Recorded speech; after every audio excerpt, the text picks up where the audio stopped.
20 findet sogar auf dem Wasser statt. Die Küstenstadt Sarasota in Florida. Dutzende Boote beteiligen sich an einer Trump-Regatta, bejubelt von weiteren Fans des Präsidenten 20 Meter über ihnen. Es ist der harte Kern der sogenannten Trumpisten, die ihm in absoluter Treue ergeben sind. Ich bin hier, um den besten Präsidenten, den wir jemals hatten, zu unterstützen. Ich war gestern unterwegs, bin heute hier und werde jeden einzelnen Tag bis zum 3. November dafür kämpfen, dass Donald Trump wiedergewählt wird. Diese Amerikaner sehen sich als Kämpfer in einer Schlacht um Amerikas Zukunft. Gut gegen Böse, Untergang oder Triumph.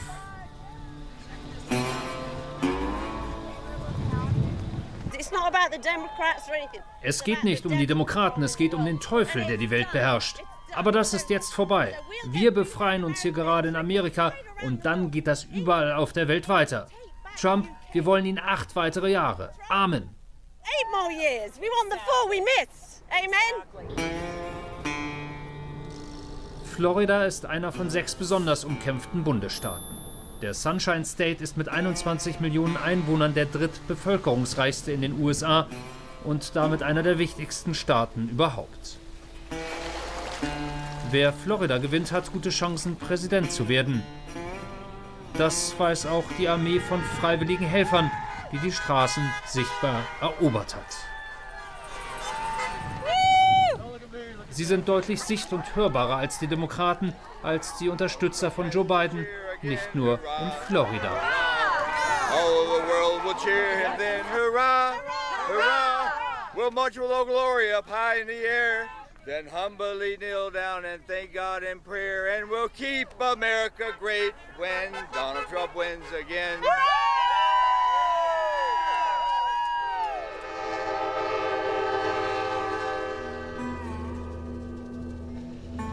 Old Forge ist eine Stadt, die man erst einmal auf der Landkarte suchen muss.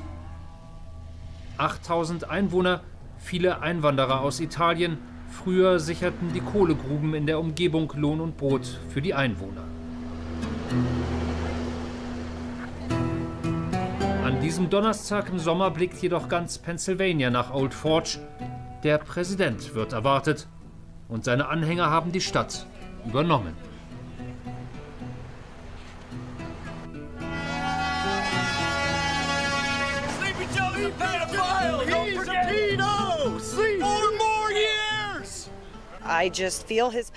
Ich mag seine Leidenschaft und ich glaube ihm alles, was er sagt. Einmal in meinem Leben möchte ich den Präsidenten sehen. Er ist ein guter Mann, er sorgt sich um uns. Die Demokraten behaupten andere Sachen, aber die lügen.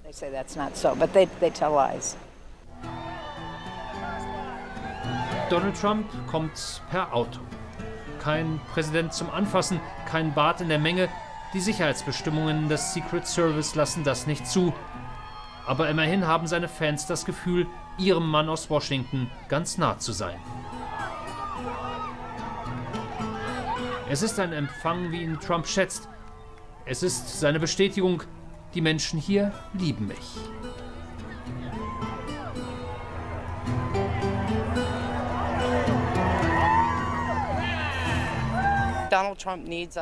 Donald Trump braucht uns jetzt. Er kämpft jeden Tag für unser Land.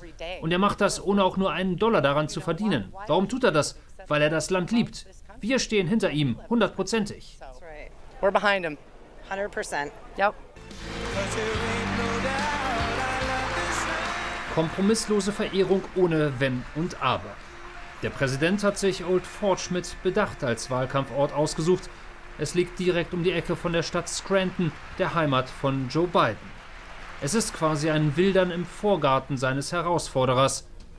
Die hier sind, fast ausnahmslos Weiße, Amerikas Mittelschicht, Arbeiterklasse, Patriotismus fließt in ihren Adern.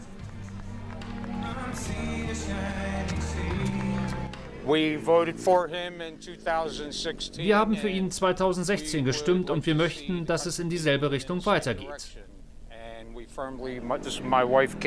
Das hier ist übrigens meine Frau Kim und wir beide glauben, dass Biden uns wieder zurückwerfen würde und das wollen wir nicht. and we don't want to move back. We want to keep moving forward.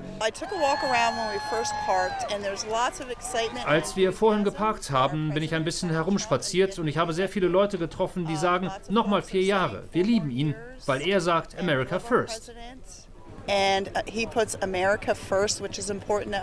Auch sind wir der Meinung, dass er unsere Verfassung verteidigt, und zwar viel besser als Joe Biden. Wir wollen hier keine Tyrannei. Nicht mal das kleinste bisschen Sozialismus, Kommunismus oder Tyrannei haben etwas in den USA zu suchen.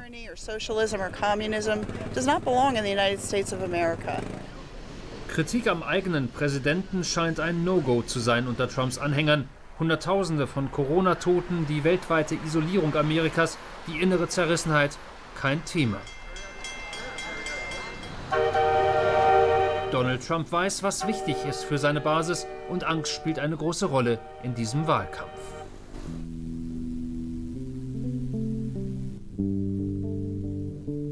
Der Ort Waynesboro liegt ungefähr 1,5 Autostunden nordwestlich von Washington, ebenfalls in Pennsylvania.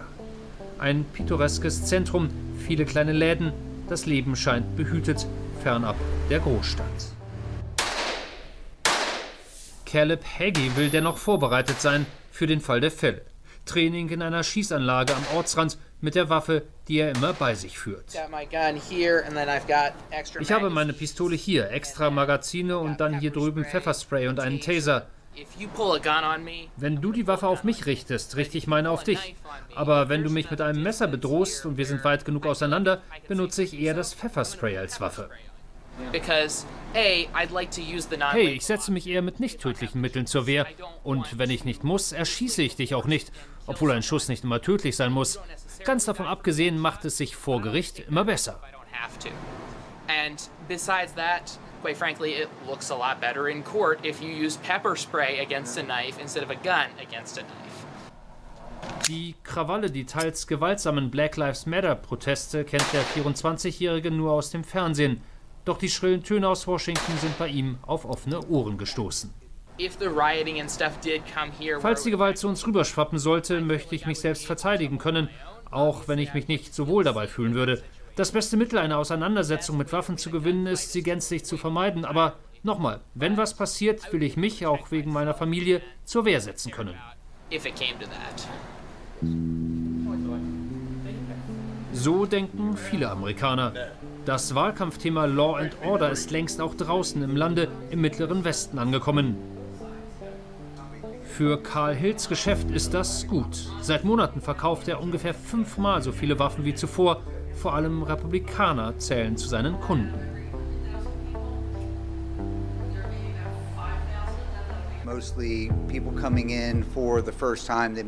Die Leute, die hier reinkommen, haben größtenteils noch nie ein Gewehr in den Händen gehalten.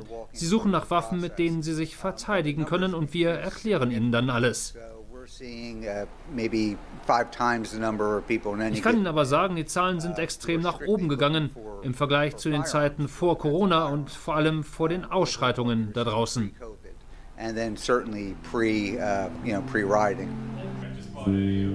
Carl Hill verdient sein Geld seit 8 Jahren mit Waffen und Munition. Er unterstützt den US-Präsidenten, wird für ihn stimmen, auch wenn eine Wiederwahl von Donald Trump nicht unbedingt gut fürs Geschäft wäre.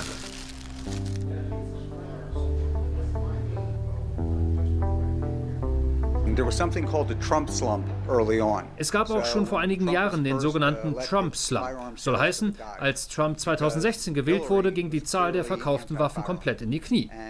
Hillary Clinton war ja total anti-Waffen und deshalb kamen die Leute vor der Wahl, weil sie Angst hatten, dass sie im Falle ihres Sieges nichts mehr kriegen.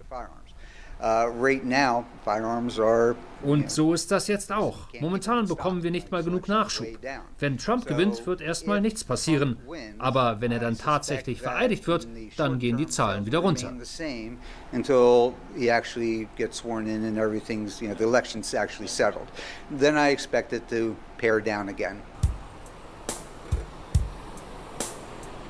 Waffen, Vaterland, Familie, Gott. Das sind die Dinge, an die viele Menschen im Mittleren Westen glauben. Eine Autowerkstatt in Greencastle, 26 Angestellte. Jeff Todd ist hier der Boss. Seit 35 Jahren ist er im Geschäft. Er hat immer hart gearbeitet.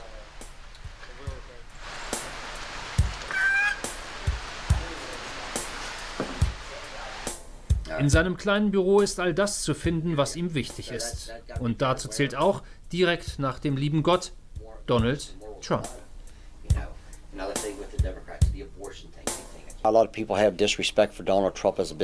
Viele Leute haben keinen Respekt vor ihm. Aber Donald Trump und ich, wir sind uns ähnlich. Er will das Beste für unser Land, ich will das Beste für meine Familie. Er will Jobs schaffen, ich möchte das Gleiche. Er ist vielleicht ein wenig schroff in seiner Art, aber als Businessleute sind wir einfach nicht politisch korrekt. Politische Korrektheit ist uns egal.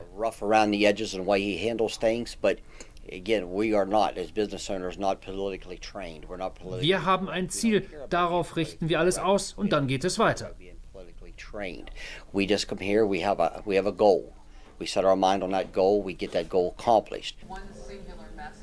Für wen seine Söhne ihre Stimme abgeben, ist unschwer zu erkennen. Evan Todd arbeitet 2 Türen weiter. Der 30-Jährige verehrt Donald Trump in ähnlichem Maße wie sein Vater. Das hier ist eine Fotografie von Donald Trump mit einem persönlichen Autogramm von ihm als 45. Präsidenten. Die Echtheit ist zertifiziert.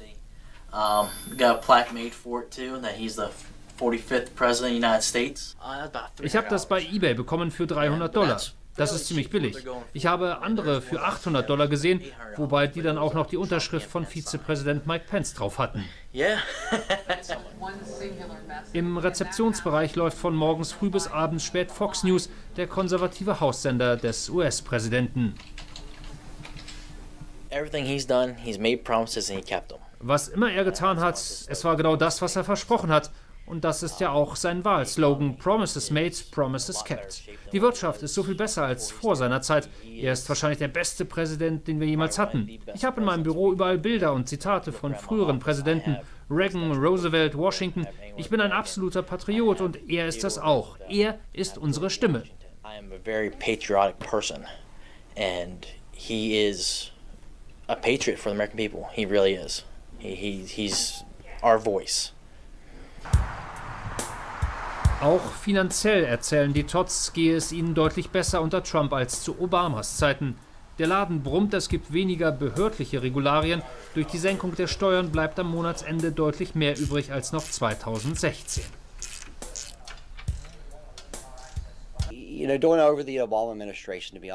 Unter Obama, um ehrlich zu sein, ging es uns schlecht. Viele Familienunternehmen mussten dicht machen. Keiner wurde hier reich, es ging nur darum zu überleben. Die Regierung schien immer nur darauf aus zu sein, zu nehmen und nochmal zu nehmen. Unter Präsident Trump sind wir in den vergangenen 3,5 Jahren regelrecht aufgeblüht. Es geht uns bestens, wir haben mehr Geld, es gibt mehr Arbeitsplätze in der Region, es ist ein gesünderes Leben. Jeff Todds Heimat, das sogenannte ländliche Amerika, ist absolutes Trump-Land. Der Republikaner gewann den Landkreis bei der Wahl vor 4 Jahren mit 20% Vorsprung vor Hillary Clinton. Und Trumps Basis zeichnet vor allem eines aus: absolute Treue.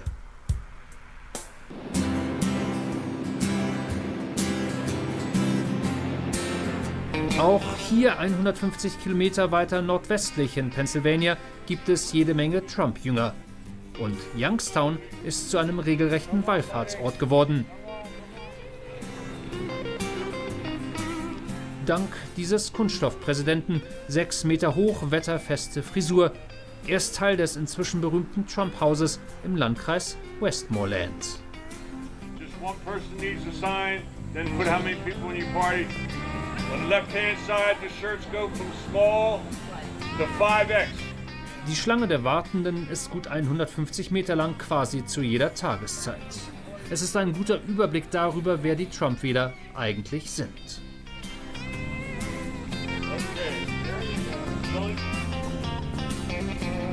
Ich bin mit meiner Familie hier, 7 Kinder und mein Ehemann. Und der erzählt, wir sind absolute Abtreibungsgegner und der Präsident ist das auch.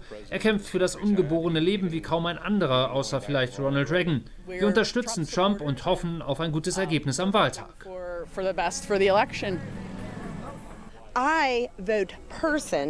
Ich habe immer die Person, niemals die Partei gewählt. Und in der Vergangenheit habe ich deshalb auch bei den Demokraten mein Kreuz gemacht, wenn das gute Leute waren. Aber das ist jetzt vorbei. Ich mag ihre Art und Weise nicht mehr, was das für Leute sind. Schluss aus, vorbei. Drinnen versucht Leslie Rossi, den Ansturm zu bewältigen. Jeder Besucher des Trump-Hauses bekommt ein T-Shirt oder eine Mütze, eine Trump-Fahne. Die 49-Jährige ist aus tiefstem Herzen Republikanerin und Wahlkämpferin an vorderster Front.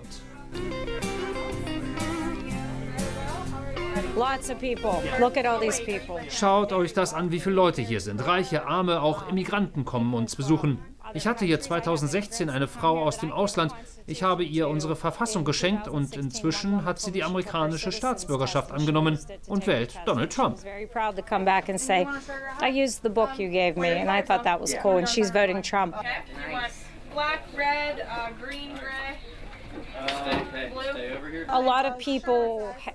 Es kommen auch Leute hierher, die immer Demokraten waren oder unabhängige Wähler, die jetzt sehen, was in den vergangenen 4 Jahren passiert ist und wie die Demokratische Partei den Präsidenten und unsere Richter behandelt hat. Und wir bieten ihnen hier die Möglichkeit, einen Antrag auf Parteineuregistrierung auszufüllen.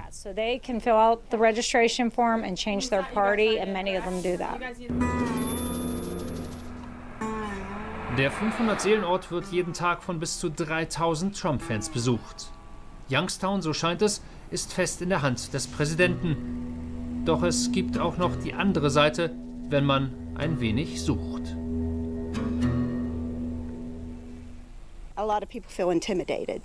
Viele Leute fühlen sich davon eingeschüchtert und uns geht es auch so. Klar sind da viele Trump-Zeichen überall und das ist auch okay so. Jeder soll seine Meinung haben. Aber wenn unsere Wahlschilder rausgerissen oder verbrannt werden, dann ist das was anderes. Oder wenn man zum Beispiel ein Biden-T-Shirt trägt und einkaufen geht, dann passiert es, dass man lächerlich gemacht wird, verspottet wird und das ist echt hart.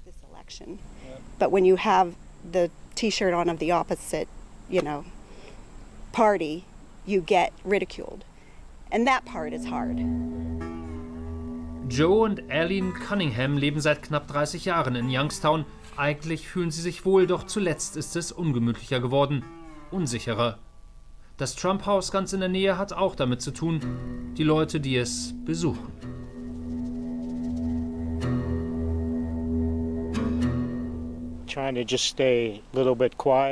Wir versuchen zurückhaltend zu sein. Wir haben ein paar Schilder vorne, aber ich muss gestehen, ich habe erst letztens zu meiner Frau gesagt, ich fürchte, die werfen uns einen Stein durchs Fenster. So sieht es hier momentan aus.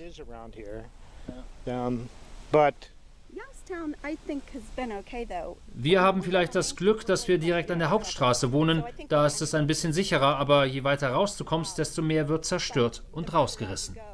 I know many friends of mine that have put sign up after sign after sign and they just keep getting torn down. Die Trump-Fans sind in Pennsylvania längst nicht mehr das, was sie noch 2016 bei der letzten Wahl waren, die schweigende Mehrheit.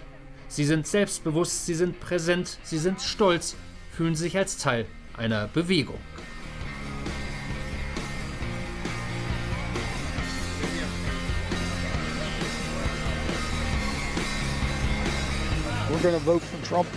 Wir stimmen für Trump, weil er mehr geleistet, als er versprochen hat. Wir sind dankbar und lieben ihn dafür. Und seine Frau sagt, sie sollten ihm am Mount Rushmore ein Denkmal setzen.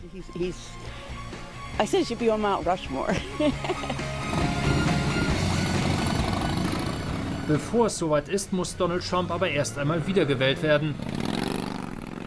Und das Zünglein an der Waage könnte der hohe Norden sein, direkt an der Grenze zu Kanada.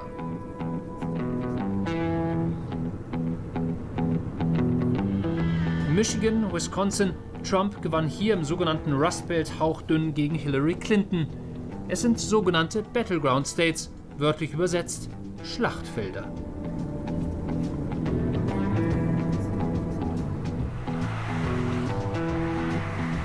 Und dass hier mitunter mit harten Bandagen gekämpft wird, ist unübersehbar. Stacheldraht gegen zu aufdringliche Besucher. Die Warnung vor dem Elektrozaun ist ernst gemeint. Ungebetene Touristen definitiv nicht erwünscht.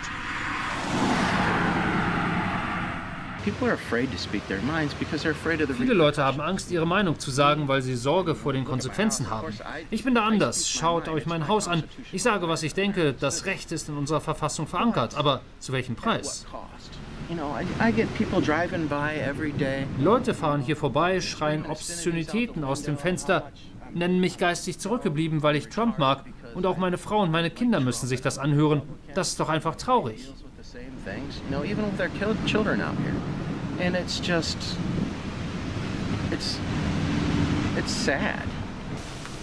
Garrett Burns lebt seit 3 Jahren in der Kleinstadt Monroe in Michigan.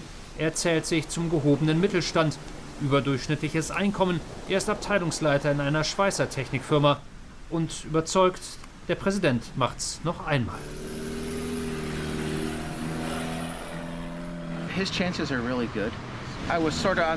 Er beschönigt nichts, nennt die Dinge beim Namen. Wenn etwas schlecht ist, dann sagt er, dass es schlecht ist. Ich war zuerst skeptisch, weil ich mir nicht sicher war, wie das ankommen würde. Aber ich unterstütze ihn, habe das immer getan. Ich bin Republikaner. Und er passt schlichtweg in mein Wertesystem.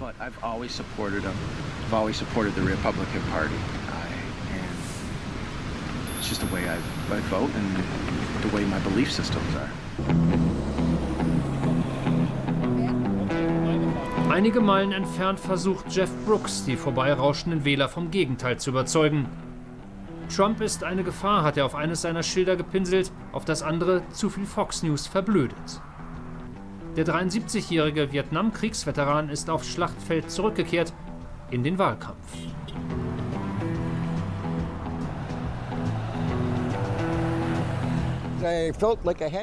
Ich hatte das Gefühl, irgendetwas tun zu müssen. Ich habe damit bereits letztes Jahr angefangen, im Herbst, und dann habe ich im Frühling weitergemacht. Jetzt bin ich jeden Tag hier draußen, manchmal 1 Stunde, manchmal länger, und ich mache weiter bis zum Wahltag. Wenn es ungemütlich wird, schiebt Trump die Verantwortung immer ab. Er ist ein schlechter Geschäftsmann, ein schlechter Politiker. Er hat seine Unternehmen ruiniert und er wird das Land ruinieren.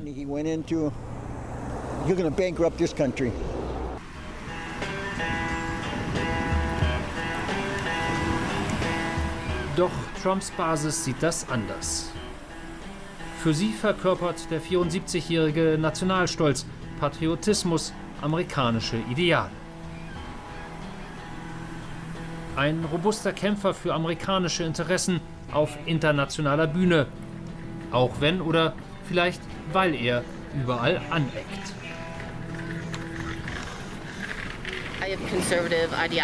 Ich habe konservative Überzeugungen und das gilt sowohl in gesellschaftlicher wie auch in wirtschaftlicher Hinsicht. Und ich glaube, Donald Trump hat das auch. Mir ist auch wichtig, dass amerikanische Werte und Traditionen bewahrt werden. Auch wenn unser Land nicht perfekt ist, ich glaube da immer noch dran.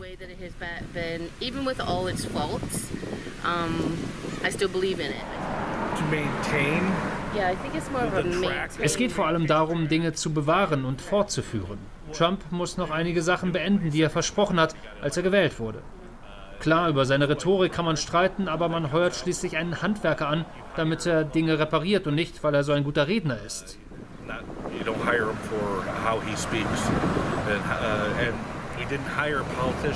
Und so ist es auch mit ihm als Politiker. Deshalb haben wir ihn angeheuert, auch wenn ich meine, dass er disziplinierter sein müsste.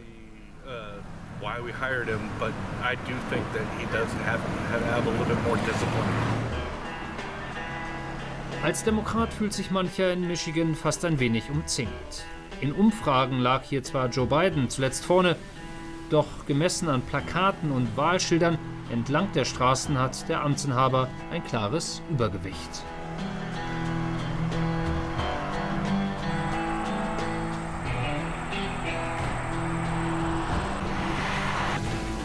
Ray und Patty Brown sind tief verwurzelt hier, aber der Dauerwahlkampf in den USA zehrt an den Nerven der Rentner. Es gibt hier die Trump-Leute und dann die anderen. Man mag sich einfach nicht mehr, geht sich aus dem Wege, weil man so komplett unterschiedlich denkt.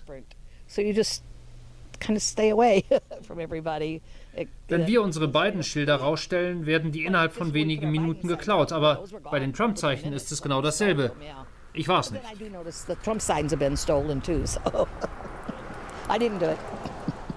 Back when we were younger, Früher, als wir jung waren, da haben Demokraten und Republikaner noch zusammengearbeitet. Aber seit wir diesen Präsidenten haben, gibt es keine Kompromisse mehr. Es gibt nur noch die Demokraten einerseits, die Republikaner andererseits und keiner hat mehr das Wohl unseres Landes im Blick. And they just won't compromise and get anything done good for the country at all.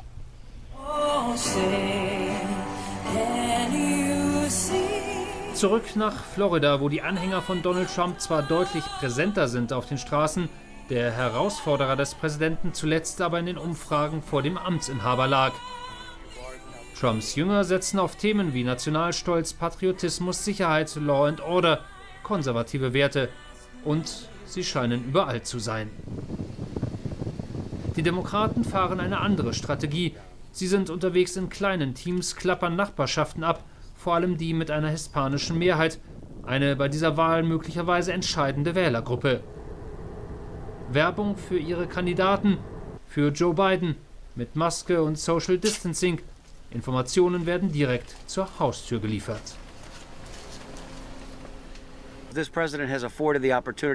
Dieser Präsident hat seine Unterstützer ermuntert, rauszugehen, laut zu sein, einzuschüchtern und aggressiv zu sein. Wir machen das anders. Wir machen das eher ruhig, fast unsichtbar, wenn Sie so wollen. Das heißt nicht, dass wir nicht genauso entschlossen wären. Wir haben nur eine andere Art, das zu machen.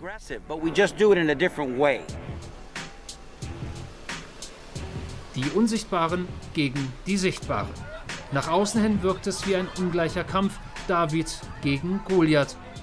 Doch der Eindruck mag täuschen, in diesem härtesten Wahlkampf aller Zeiten.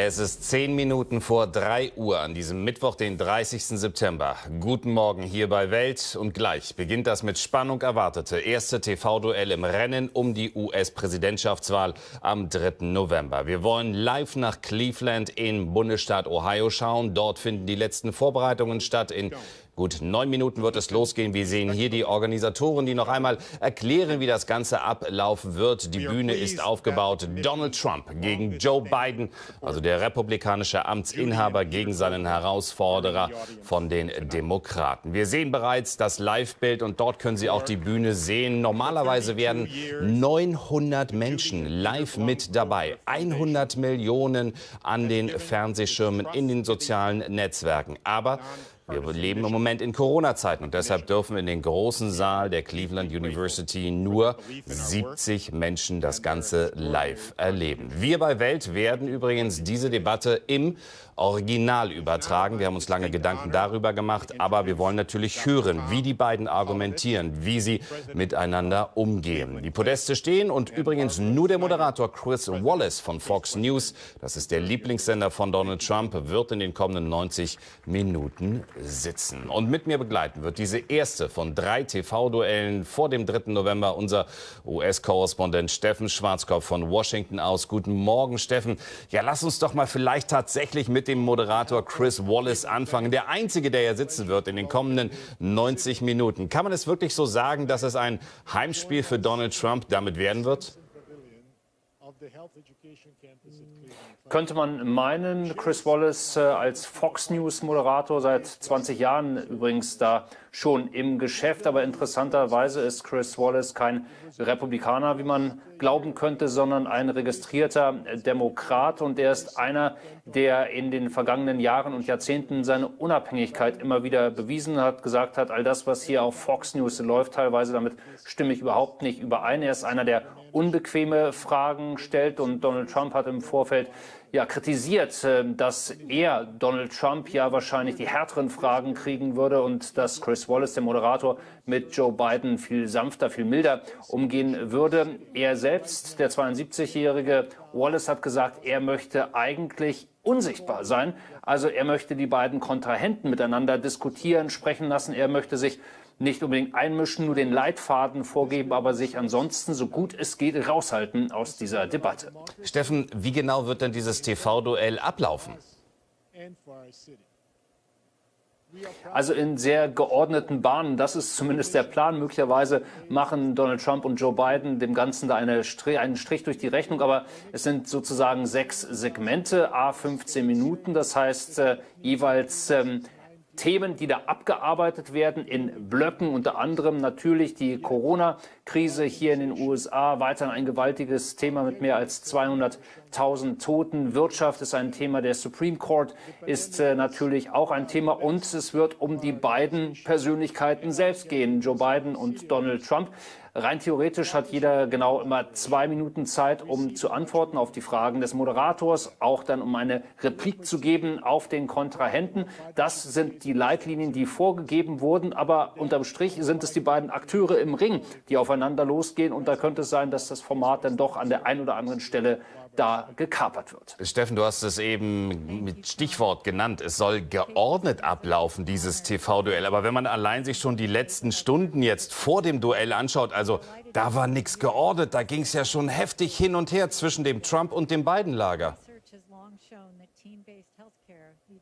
Ja, also ich glaube, da hat man vor allem auf Seiten von Donald Trump versucht, nicht nur zu sticheln, sondern vielleicht auch ein bisschen zu verunsichern. Da wurden Gerüchte gestreut, unter anderem zum Beispiel der Vorwurf, dass Joe Biden mit Sicherheit Drogen nehme, um diese 90 Minuten dann überhaupt gut durchzustehen und aufgeputscht da wirklich auch aggressiv und nicht als Sleepy Joe aufzutreten. Anderes Gerücht, das dann auch gestreut wurde, war, dass er möglicherweise ein Headset, also ein Ohrenstöpsel benutzt, wo ihm vorgesprochen wird, vorgesagt wird, souffliert wird sozusagen. All das wurde von Seiten der Trump-Kampagne, des Trump-Wahlkampfteams da gestreut. Ich glaube, an all dem ist, glaube ich, wenig dran. Nichtsdestotrotz wurde da gepiekst und gestochen und mal gucken, ob das Tatsache dann Joe Biden verunsichert.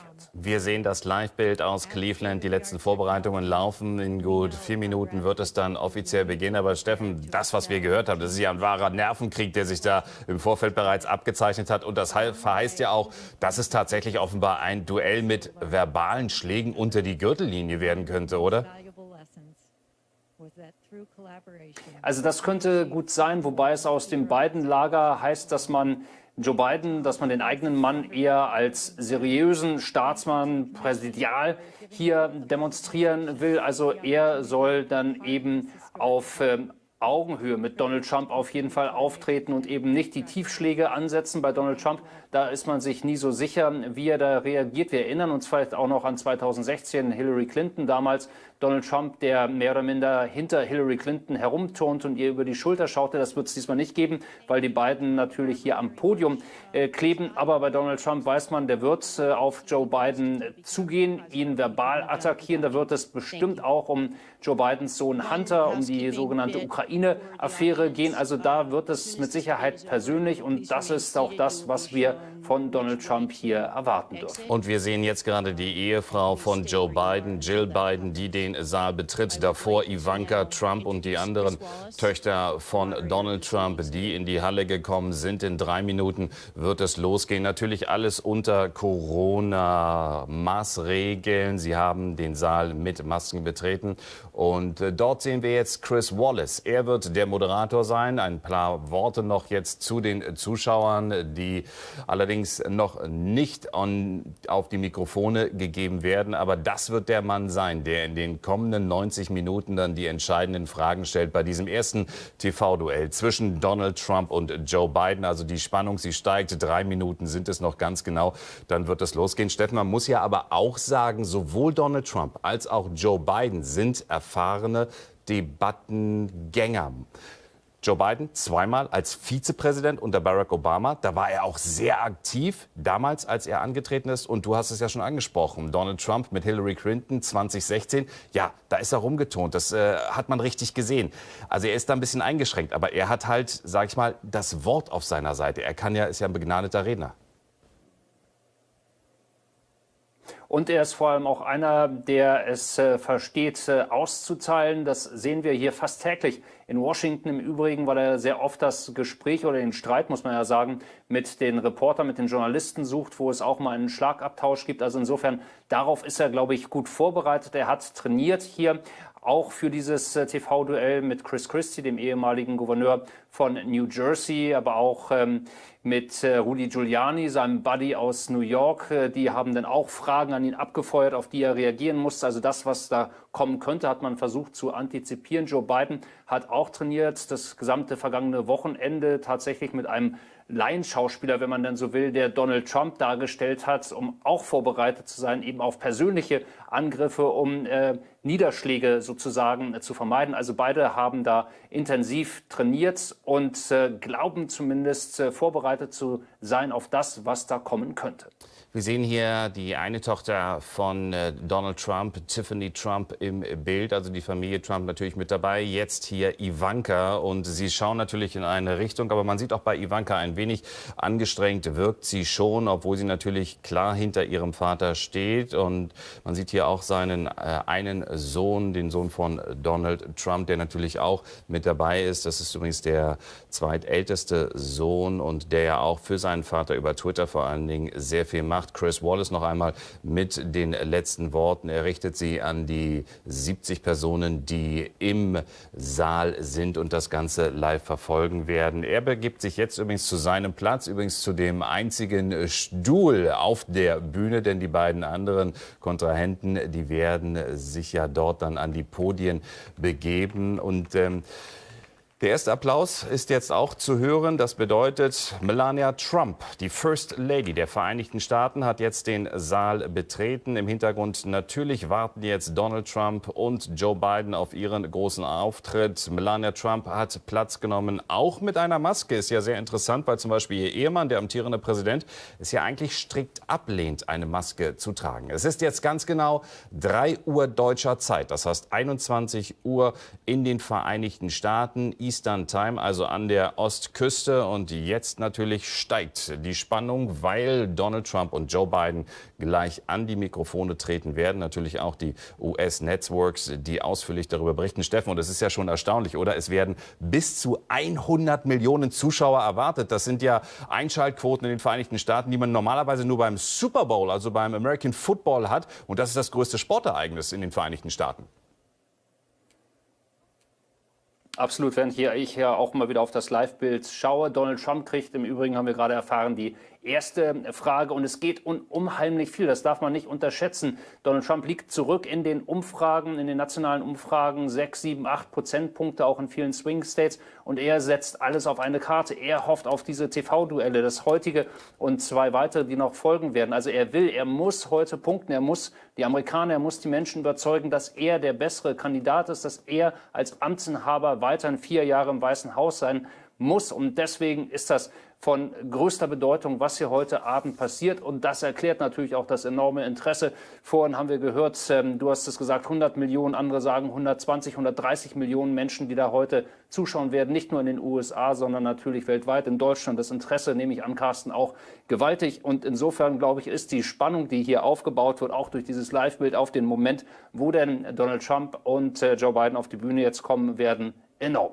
Steffen, gibt es eigentlich eine Erklärung dafür, dass dieses erste Fernsehduell jetzt am 30. September stattfindet? Das zweite, was du angesprochen hast, dann aber erst am 15. Oktober. Und das dritte, genau eine Woche später, am 22. Oktober. Aber zwischen dem 30. September und 15. Oktober liegt ja eine gewisse Zeit. Also da kann ja auch eine Menge passieren. Warum ist das in den USA so, sag ich mal, ungleich aufgeteilt mit diesen TV-Duellen?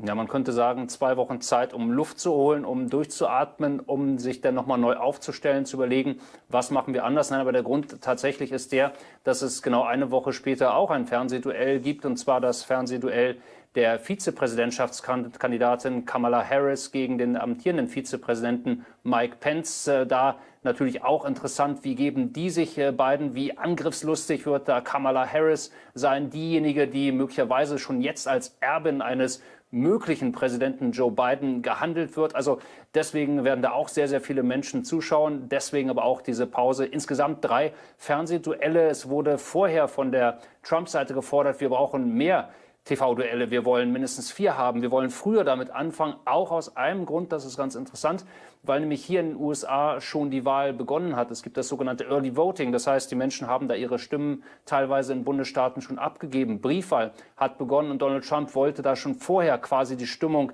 in den USA beeinflussen und wollte eigentlich mehr TV-Duelle haben. Joe Biden und sein Team haben das abgelehnt.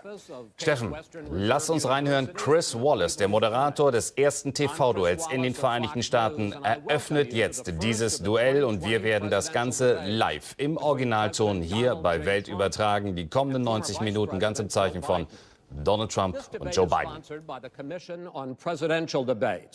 The Commission has designed the format, 6 roughly 15-minute segments, with 2-minute answers from each candidate to the first question, then open discussion for the rest of each segment. Both campaigns have agreed to these rules.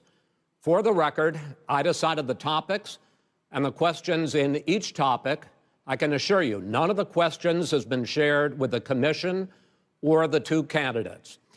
This debate is being conducted under health and safety protocols designed by the Cleveland Clinic, which is serving as the health security advisor to the Commission for all 4 debates. As a precaution, both campaigns have agreed the candidates will not shake hands at the beginning of tonight's debate. The audience here in the hall has promised to remain silent. No cheers, no boos or other interruptions, so we, and more importantly you, can focus on what the candidates have to say. No noise except right now as we welcome the Republican nominee, President Trump, and the Democratic nominee, Vice President Biden.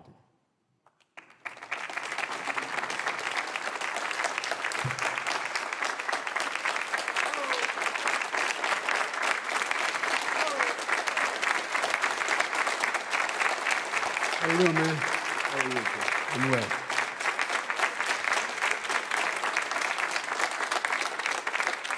Gentlemen, a lot of people have been waiting for this night, so let's get going. Our first subject is the Supreme Court. President Trump, you nominated Amy Coney Barrett over the weekend to succeed the late Ruth Bader Ginsburg on the court. You say the Constitution is clear about your obligation and the Senate's to consider a nominee to the court.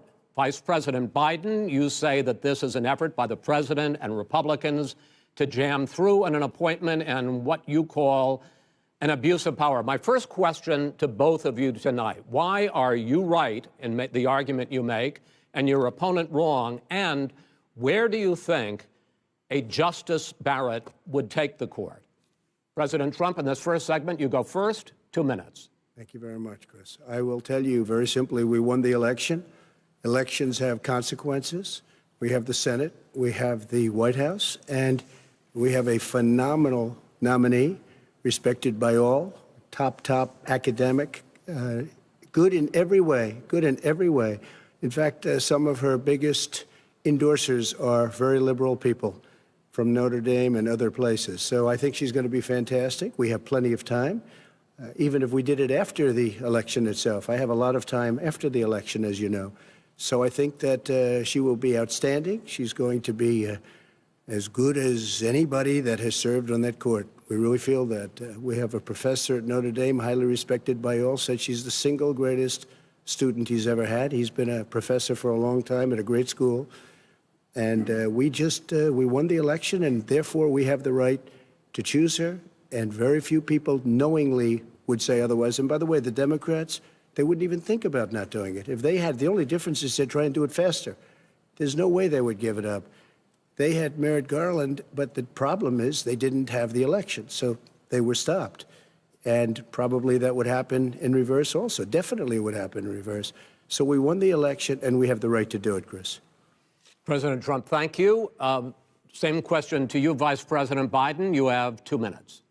Well, first of all, thank you for doing this, and looking forward to this, Mr. President. Thank you, Joe. The American people have a right to have a say in who the Supreme Court nominee is. And that say occurs when they vote for United States senators and when they vote for the President of the United States. They're not going to get that chance now because we're in the middle of an election already. The election has already started. Tens of thousands of people have already voted. And so the thing that should happen is we should wait. We should wait and see what the outcome of this election is, because that's the only way the American people get to express their view is by who they elect as president and who they elect as vice president.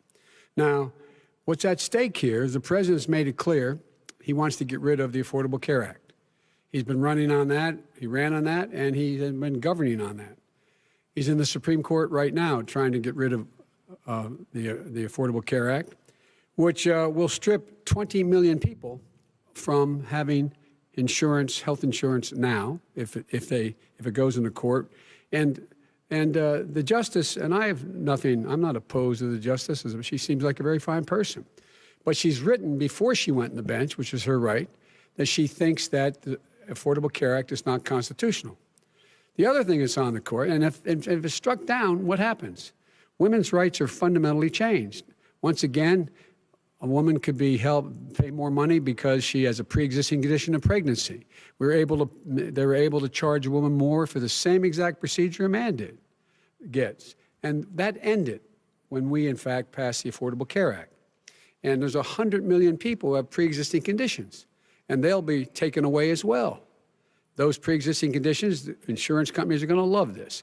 And so it's just not appropriate to do this before this election. If he wins the election and the Senate is Democrat or Republican, then he goes forward. If not, we should wait until February. All right. There aren't 100 million people with pre-existing conditions. As far as the say is concerned, the people already had their say.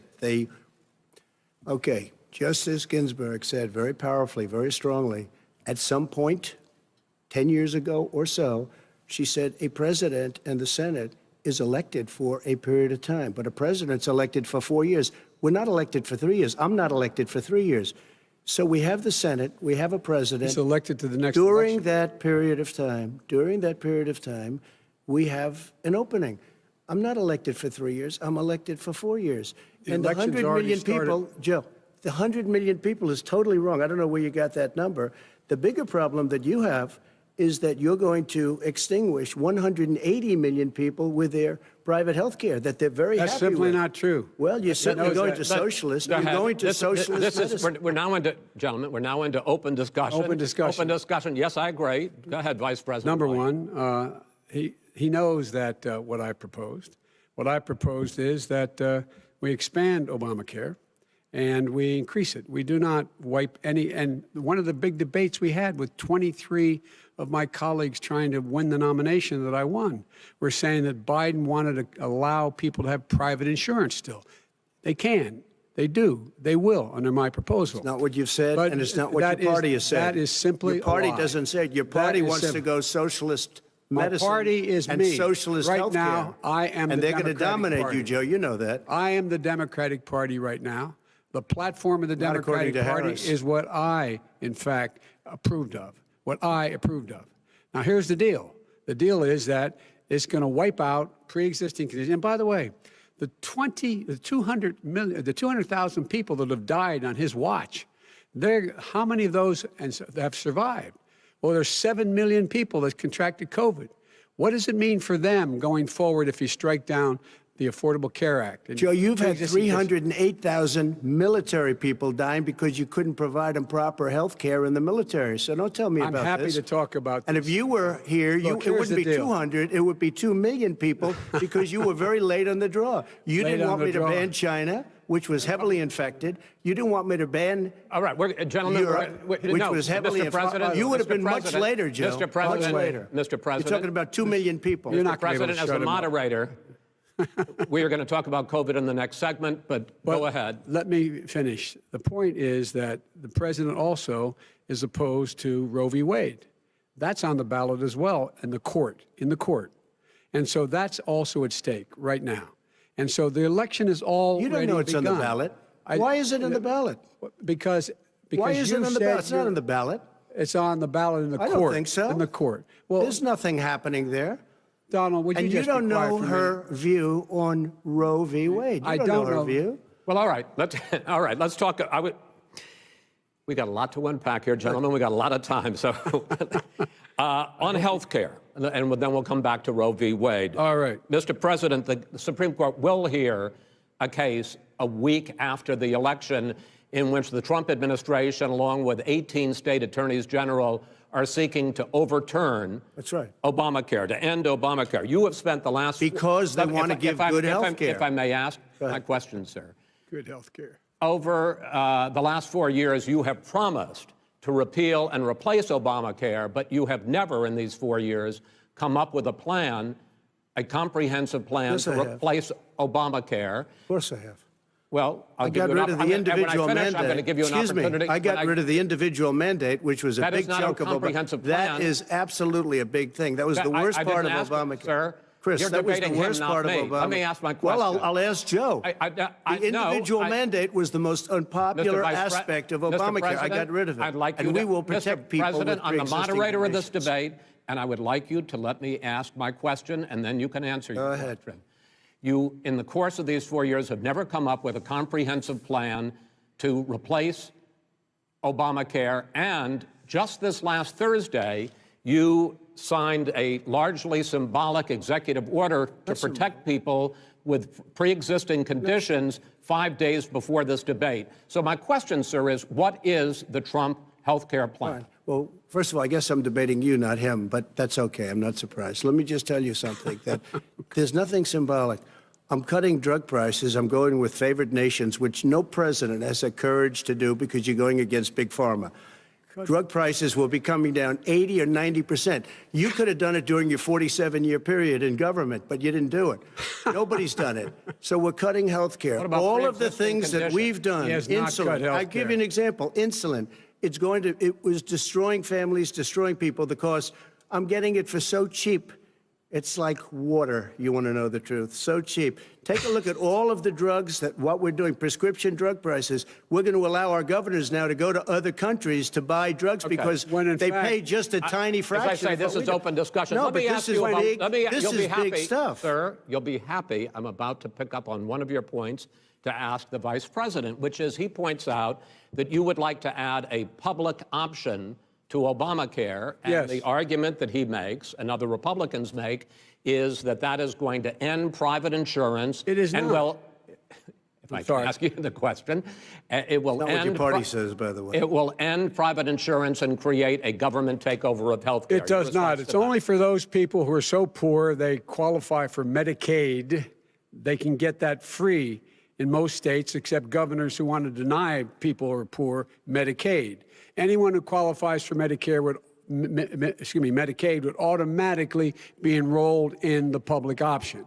The vast majority of the American people would still not be in that option, number one. Joe, you agreed with Bernie Sanders, who's far left, on the manifesto, we call it, and that gives you socialized medicine. Look, hey, Are you saying I'm not you going didn't to agree? listen to him. The fact of the matter is, I beat Bernie Sanders. Not by much. I beat him a whole hell of a lot. I'm here standing facing you, old buddy. Pocahontas would have left 2 days early. You would have lost every primary. All he knows how to do is Super Tuesday. You got very lucky. Here's the deal. I got very lucky. I'm going to get very lucky tonight as well. And tonight I'm going to make sure, because here's the deal. Here's the deal. The fact is that everything he's saying so far is simply a lie. I'm not here to call out his lies. Everybody knows he's a liar. But you I just agree. want to make sure. Joe, you're the liar. I want to make sure. Graduated last in your class, not first in your class. I want to make sure. Mr. President, can you let him finish, sir? No, he doesn't know how to do that. He has, You'd be surprised. You picked You'd be surprised. the wrong guy, the wrong night at the wrong time. Listen, you agreed with Here's the Bernie deal. Sanders to the The manifesto. whole idea. Let him. There is no manifesto, number one. Please let him speak, Mr. Number President. two. You just lost the left. Number two. You just lost the left. You agreed with Bernie Sanders on a plan folks, absolutely folks, agreed do you have to, any and under that idea plan, what you have this clown's socialized, doing? They call it Mr. Do you have any President. socialized medicine. Mr. Well, President. I tell you what, he is not for any help for people needing health care. Because he, in fact, already has cost 10 million people their health care that they had from their employers because of his recession. Number one. Number two, there are 20 million people getting health care through Obamacare now that he wants to take it away. He won't ever look you in the eye and say that's what he wants to do. Take it away. No, I want to give them better health care at a much lower price because by the way, Obamacare he doesn't is know no how. good. He doesn't know how I've to do already that. fixed it. He has never I've offered already a plan. fixed it to an extent. He has never done a as you single might thing. know, but probably don't. Gentlemen, you realize if you're both speaking at the same time, and it's too expensive. Let the president go ahead, sir. Obamacare is no good. We made it better, and I had a choice to make very early on. We took away the individual mandate. We guarantee pre-existing conditions, but took away the individual mandate. Listen, this is the way it is. And that destroyed, they shouldn't even call it Obamacare. Then I had a choice to make. Do I let my people run it really well or badly? Yeah. If I run it badly, they'll probably blame him, but they'll blame me. But more importantly, I want to help people, okay? I said, you got to run it so well. And I just had a meeting with them. They said, the problem is no matter how well you run Obamacare, it's a disaster. It's too expensive, premiums are too high, and it doesn't work. So we do want to get rid of it. Chris, we want to get rid of it. I understand it, sir, but I have to give you roughly equal time. Please let the vice president talk. Good. He has no plan for health care. Of course we do. He sends out wishful thinking. He has executive orders that have no power. He hasn't lowered drug costs for anybody. He's been promising a health care plan since he got elected. He has none, like almost everything else he talks about. He does not have a plan. He doesn't have a plan. And the fact is, this man doesn't know what he's talking about. All right, I have one final question for you, sure. Mr. Vice President. If Senate Republicans, we were talking originally about the Supreme Court here, if Senate Republicans go ahead and confirm Justice Barrett, there has been talk about ending the filibuster or even packing the court, adding to the 9 justices there. You call this a distraction by the president, but in fact it wasn't brought up by the president. It was brought up by some of your Democratic colleagues in the Congress. So my question to you is, you have refused in the past to talk about it. Are you willing to tell the American people tonight whether or not you will support either ending the filibuster or packing the court? Whatever position I take on that, that'll become the issue. The issue is the American people should speak. You should go out and vote. You're in voting now. Vote and let your senators know how strongly you feel. Vote now. Are you going to pack the Make court? sure you, in fact, let people know you're a senator. I'm not going to answer the question because the question is radical left. Will you shut up, man? Listen, who is on your list, Joe? Who's on your list? Gentlemen, I think this is so unprecedented. He's going to pack the court. I'm not going to give a list. We have ended this segment. We're going to move on to the second segment. That was really a productive segment, wasn't it? Keep yapping, man. The people understand, Joe. They sure 47 years you've done nothing. They understand. All right. The second subject is COVID-19, which is an awfully serious subject, so let's try to be serious about it. We have had more than 7 million cases of coronavirus in the United States, and more than 200,000 people have died. Even after we produce a vaccine, experts say that it could be months or even years before we come back to anything approaching normal. My question for both of you is, based on what you have said and done so far and what you have said you would do starting in 2021, why should the American people trust you more than your opponent to deal with this public health crisis going forward? In this case, the question goes to you first, sir. 2 minutes uninterrupted. Good luck. 200,000 dead. As you said, over 7 million infected in the United States. We, in fact, have 4% of the world's population, 20% of the deaths. 40,000 people a day are contracting COVID. In addition to that, about between 750 and 1,000 people a day are dying. When he was presented with that number, he said, it is what it is. Well, it is what it is because you are who you are. That's why it is. The president has no plan. He hasn't laid out anything. He knew all the way back in February how serious this crisis was. He knew it was a deadly disease.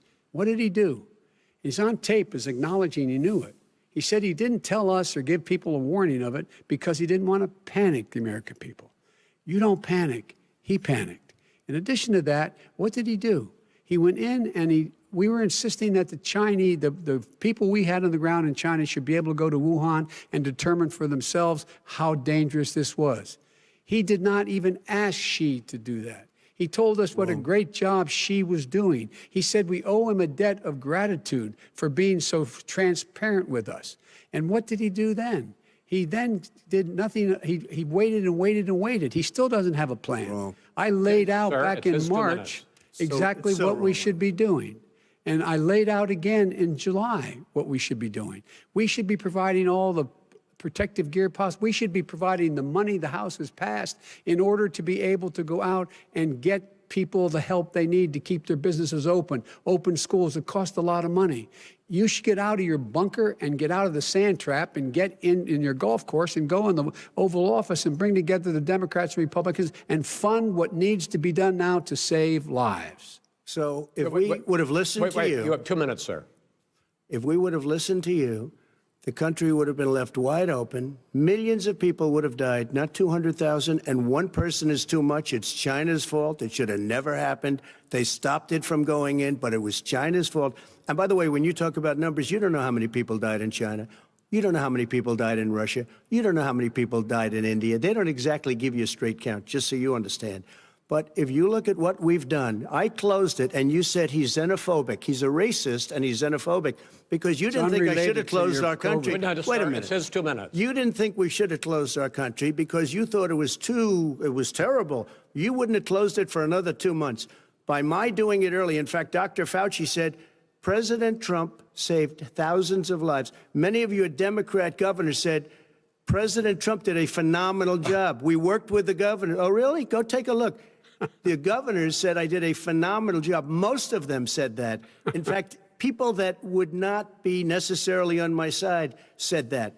President Trump did a phenomenal job. We did. We got the gowns. We got the masks. We made the ventilators. You wouldn't have made ventilators. And now we're weeks away from a vaccine.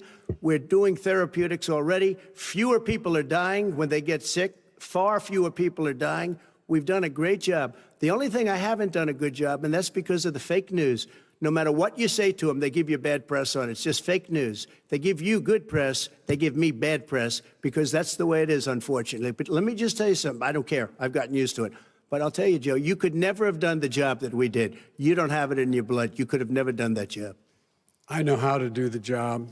I know how to get the job Well, you done. didn't do very well in swine flu. H1N1, you were a disaster. Your own chief of staff said you were a disaster. 14,000 people died, not 200,000. There was no economic recession. Sir, you made a there was no recession. You made a point. Let him answer. And there was we didn't shut down the economy. This is his economy he's shut down. The reason it's shut down is because, look, you folks at home, how many of you got up this morning and had an empty chair at the kitchen table because someone died of COVID? How many of you were in a situation where you lost your mom or dad and you couldn't even speak to them? You had a nurse holding a phone up so you could, in fact, say goodbye. You would have lost far more people. Far more people. And, you would have been and by the way, late. his own CDC director says we could lose as many as another 200,000 people between now and the end of the year. And he said, if we just wear a mask, we can save half those numbers. Just a mask. And by the way, in terms of the whole notion of a vaccine, we're for a vaccine, but I don't trust him at all, nor do you. I know you don't. What we trust is a scientist. You don't trust Dr. Johnson Fauci. Johnson, Pfizer? Okay, by the way, gentlemen, let me move on to questions about the future, because you both have touched on two of the questions I'm going to ask.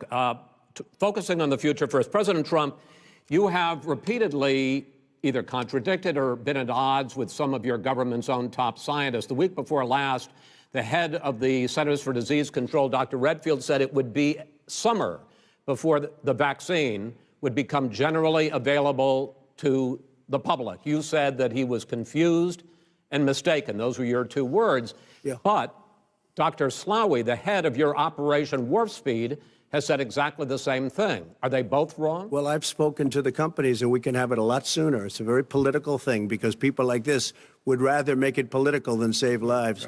It is a very political thing. I've spoken to Pfizer. I've spoken to all of the people that you have to speak to. We have great Moderna, Johnson & Johnson, and others. They can go faster than that by a lot. become very political because the left, or I don't know if I call them left, I don't know what I call them. the head of your Operation Warp Speed, Dr. Slawi? I disagree with him. Yeah, no, I disagree with both of them. And he didn't say that. He said it could be there, but it could also be much sooner. I had him in my office 2 days ago. He talked about the summer, sir, before it's generally available. Just like he said it's a possibility that we'll have the answer before November 1st. It could also be after when that. It's generally available. Well, we're going to deliver it right away. We have the military all set up. Logistically, they're all set up. We have our military that delivers soldiers, and they can do 200,000 a day. They're going to be delivering. This is the same man it's who all told set you up. By Easter this would be gone away. By the warm weather it'd be gone. Miraculous, like a miracle. And by the way, maybe you could inject some bleach in your arm, and that would take care of it. This is the same man. That was said sarcastically, and you know that. That was said sarcastically. And so here's the deal. This man is talking about a vaccine. Every serious company is talking about maybe having a vaccine done by the end of the year. But the distribution of that vaccine will not occur until sometime beginning or the middle of next year to get it out, if we get the vaccine. And pray God we will. Pray God we will. Mr. Vice President, I want to pick up, though. You'll have the vaccine sooner. I want to pick up on this question, though. You say the public can trust the scientists, but they can't trust President Trump. In fact, you said that again tonight. Your running mate, Senator Harris, goes further, saying the public health experts, quote, will be muzzled, will be suppressed. Given the fact that polls already show that people are concerned about the vaccine and are reluctant to take it, are you and your running mate, Senator Harris, contributing to that fear? No more than the question you just asked him. You pointed out. He puts pressure and disagrees with his own scientists. But you're saying Everybody you can't, knows. or Senator Harris is saying you can't trust the scientists. No, you can trust the scientists. She didn't say that. You can't trust She said the public health experts, quote, will be muzzled, will be suppressed. Well, that's what he's going to try to do. But there's millions of scientists, there's thousands of scientists out there, like here at this great hospital, that don't work for him. Their job doesn't depend on him. That's not, they're the people, and by the way. I spoke to the scientists that are in charge. By the way. They will have the vaccine very soon. Let him finish. Do you believe for a moment what he's telling you in light of all the lies he's told you about the whole issue relating to COVID? He still hasn't even acknowledged that he knew this was happening, knew how dangerous it was going to be back in February, and he didn't even tell you. He's on record as saying it. He panicked, or he just looked at the stock market, one of the two, because guess what? A lot of people died, and a lot more are going to die unless he gets a lot smarter, a lot quicker. Mr. President? Did you use the word smart? So you said you went to Delaware State, but you forgot the name of your college. You didn't go to Delaware State. You graduated either the lowest or almost the lowest in your class. Don't ever use the word smart with me. Don't ever use that word. Oh, give me a break. Because you know what? There's nothing smart about you, Joe. 47 years, you've done nothing. Let's have this debate. And if you would have had, let me just tell you something, Joe. No, if you would have had the charge of what I was put through, I had to close the greatest economy in the history of our country. And by the way, now it's being built again. See, and it's We're going to going get up to the fast. economy in the next segment, sir. Okay. It's going up fast. Okay. When it it comes to how the virus has been handled so far, the two of you have taken very different approaches, and this is going to affect how the virus is handled going forward by whichever of you ends up becoming the next president. I want to quickly go through several of those. Reopenings. Vice President Biden, you have been much more reluctant than President Trump about reopening the economy and schools. Why, sir? Because he doesn't have a plan. If I were running, I'd know what the plan is. You've got to provide these businesses the ability to have the money to be able to reopen with the PPE as well as with the sanitation they need. You have to provide Tell that them to plastic. Nancy Pelosi. Well, he's just shush for a minute. Tell it to Nancy Pelosi. And Schumer, by the way, Chuck. Nancy Pelosi and Schumer, they have a plan. He won't even meet with them. The Republicans won't meet with the Senate. And he sits on his golf course. And I mean, literally, think about it. You probably play more than I do, Joe.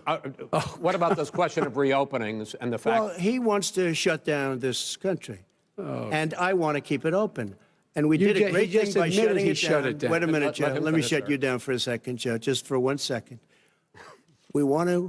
He wants to shut down the country. We just went through it. We had to because we didn't know anything about the disease. Now we found that elderly people with heart problems and diabetes and different problems are very, very vulnerable. We learned a lot. Young children aren't. Even younger people aren't. We've learned a lot. But he wants to shut it down. More people will be hurt by continuing. If you look at Pennsylvania, if you look at certain states that have been shut down, they have Democrat governors all. One of the reasons they're shut down is because they want to keep it shut down until after the election on November 3rd. I want to move on to another because subject. It's a political But those states are not doing well that are shut down right now. Respond to that. President Trump, you have begun to increasingly question the effectiveness of masks as a disease preventer. And in fact, recently you have cited the issue of waiters touching their masks and touching plates. Are you questioning No, I think masks efficacy are okay. of You have masks? to understand, if you look, I mean, I have a mask right here. I put a mask on, when I think I need it. Tonight, as an example, everybody's had a test, and you've had social distancing and all of the things that you have to, but I wear masks when needed. When needed, I wear masks. Okay, let me ask. I don't wear masks like him. Every time you see him, he's got a mask. He could be speaking 200 feet away from it. He shows up with the biggest mask I've ever seen. I will say this. Vice President Biden, go ahead, sir. Look, the way to open businesses is give them the wherewithal to be able to open. We provided money. The Congress. But I was asking you, sir, about masks. Well, masks make a big difference. His own head of the CDC said if we just wore masks between now, everybody wore masks in social distance between now and January, we'd probably save up to 100,000 lives. It matters. And they've also said the opposite. They've also said no serious person said the opposite. Well, look serious. at Dr. Fauci. Dr. Fauci said the opposite. He did not say the opposite. We got he a said little very bit more than a strongly, minute left in this masks segment. are not good. Then he changed his mind. He said masks good. I'm okay with masks. I want to ask you both about one last subject, because your different approaches has even affected the way that you have campaigned. President Trump, you're holding large rallies with crowds packed together, thousands of people. Outside, yes, sir, agreed. Vice President Biden, you are holding much smaller events with... Because nobody will show up. People with... Well, it's true. Nobody shows up to his rallies. All right. In any case, why you holding the big rallies? Why you not? You go first, sir. Because people want to hear what I have to say. I mean, but are you not worried about it spreading as a disease? president, and I'll have 35,000 people show up at airports. We use airports. Are you not worried about the disease issues, sir? We have a lot of people. Well, so far, we have had no problem whatsoever. It's outside. That's a big difference, according to the experts. And we do them outside. We have tremendous crowds, as you see. I mean, and literally on 24 hours notice. And Joe does the circles and has 3 people someplace. Okay. By the way, did you see one of the last big rallies he had? And a reporter came up to him to ask him a question. He said, no, stand back. Put on your mask. Put on a mask. Have you been tested? I'm way far away from those other people. That's what he said. I can't. I'm going to be okay. He's not worried about you. He's not worried about the people out there breathing in one another. We've had no negative effect. No negative effect. We've had no negative effect. And we've had 35,000, 40,000 people at these rallies. Just quickly finish up, because I want to move on to our next. Yes, I would. He's been totally irresponsible the way in which he has handled the social distancing and people wearing masks, basically encouraged them not to. All right. He's a fool on this. If you could get the crowds, you would have done the same thing. But you can't. Nobody cares. Gentlemen, can we move on to the cares. Gentlemen, can we move on to the economy? Yes. The economy is, I think it's fair to say, recovering faster than expected from the shutdown. Much faster. In the second quarter, the unemployment rate fell to 8.4% last month. The Federal Reserve says the hit to growth, which is going to be there, is not going to be nearly as big as they had expected. President Trump, you say we are in a V-shaped recovery. Vice President Biden, you say it's more of a K-shape. What difference does that mean to the American people in terms of the economy? President Trump, in this segment, you go first. So we built the greatest economy in history. We closed it down because of the China plague. When the plague came in, we closed it down, which was very hard psychologically to do. He didn't think we should close it down, and he was wrong. And again, 2 million people would be dead now instead of still 204,000 people is too much. One person is too much. Should have never happened from China. But what happened is we closed it down, and now we're reopening, and we're doing record business. We had 10.4 million people in a 4-month period that we've put back into the workforce. That's a record the likes of which nobody's ever seen before. And he wants to close down he will shut it down again. He will destroy this country. You know, a lot of people, between drugs and alcohol and depression, when you start shutting it down, you take a look at what's happening in some of your Democrat-run states where they have these tough shutdowns. And I'm telling you, it's because they don't want to open it. One of them came out last week, you saw that. Oh, we're going to open up on November 9th. Why November 9th? Because it's after the election. They think they're hurting us by keeping them closed. They're hurting people. People know what to do. They can social distance, they can wash their hands, they can wear masks, they can do whatever they want. But they got to open these states up. When you look at North Carolina, when you look, and these governors are under siege, Pennsylvania, Michigan, and a couple of others, you got to open these states up. It's not fair. You're talking about almost, it's like being in prison.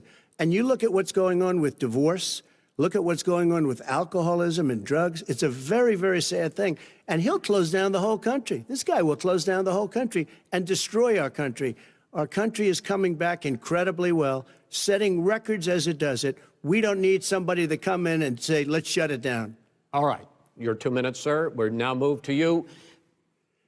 As I said, posing the question, the president says it's a V-shaped recovery. You say it's a K-shaped recovery. What's the difference? The difference is millionaires and billionaires like him in the middle of the COVID crisis have done very well.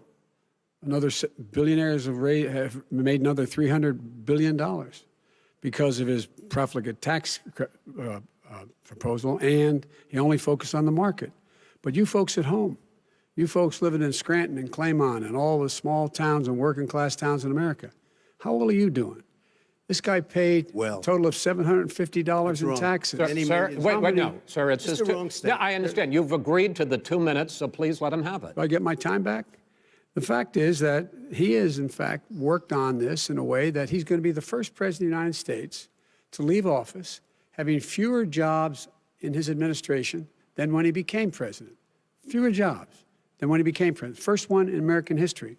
Secondly, the people who have lost their jobs are those people who have been on the front lines, those people who have been saving our lives, those people who have been out there dying, people who've been putting themselves in the way to make sure that we could all try to make it.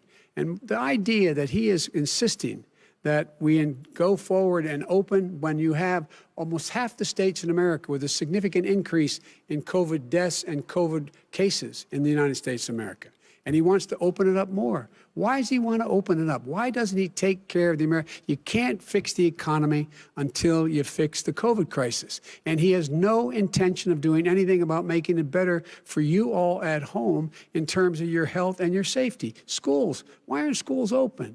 Because it costs a lot of money to open them safely. You know, they were going to give, his administration was going to give the teachers and school students masks. And then they decided, no, couldn't do that because it's not a national emergency. Not a national emergency.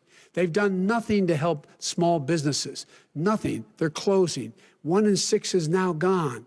He ought to get on the job and take care of the needs of the American people so we can open safely. All right. Your time is up, sir. Well, we are going to get to... I have to respond to that. Well, you both had 2 minutes, sir.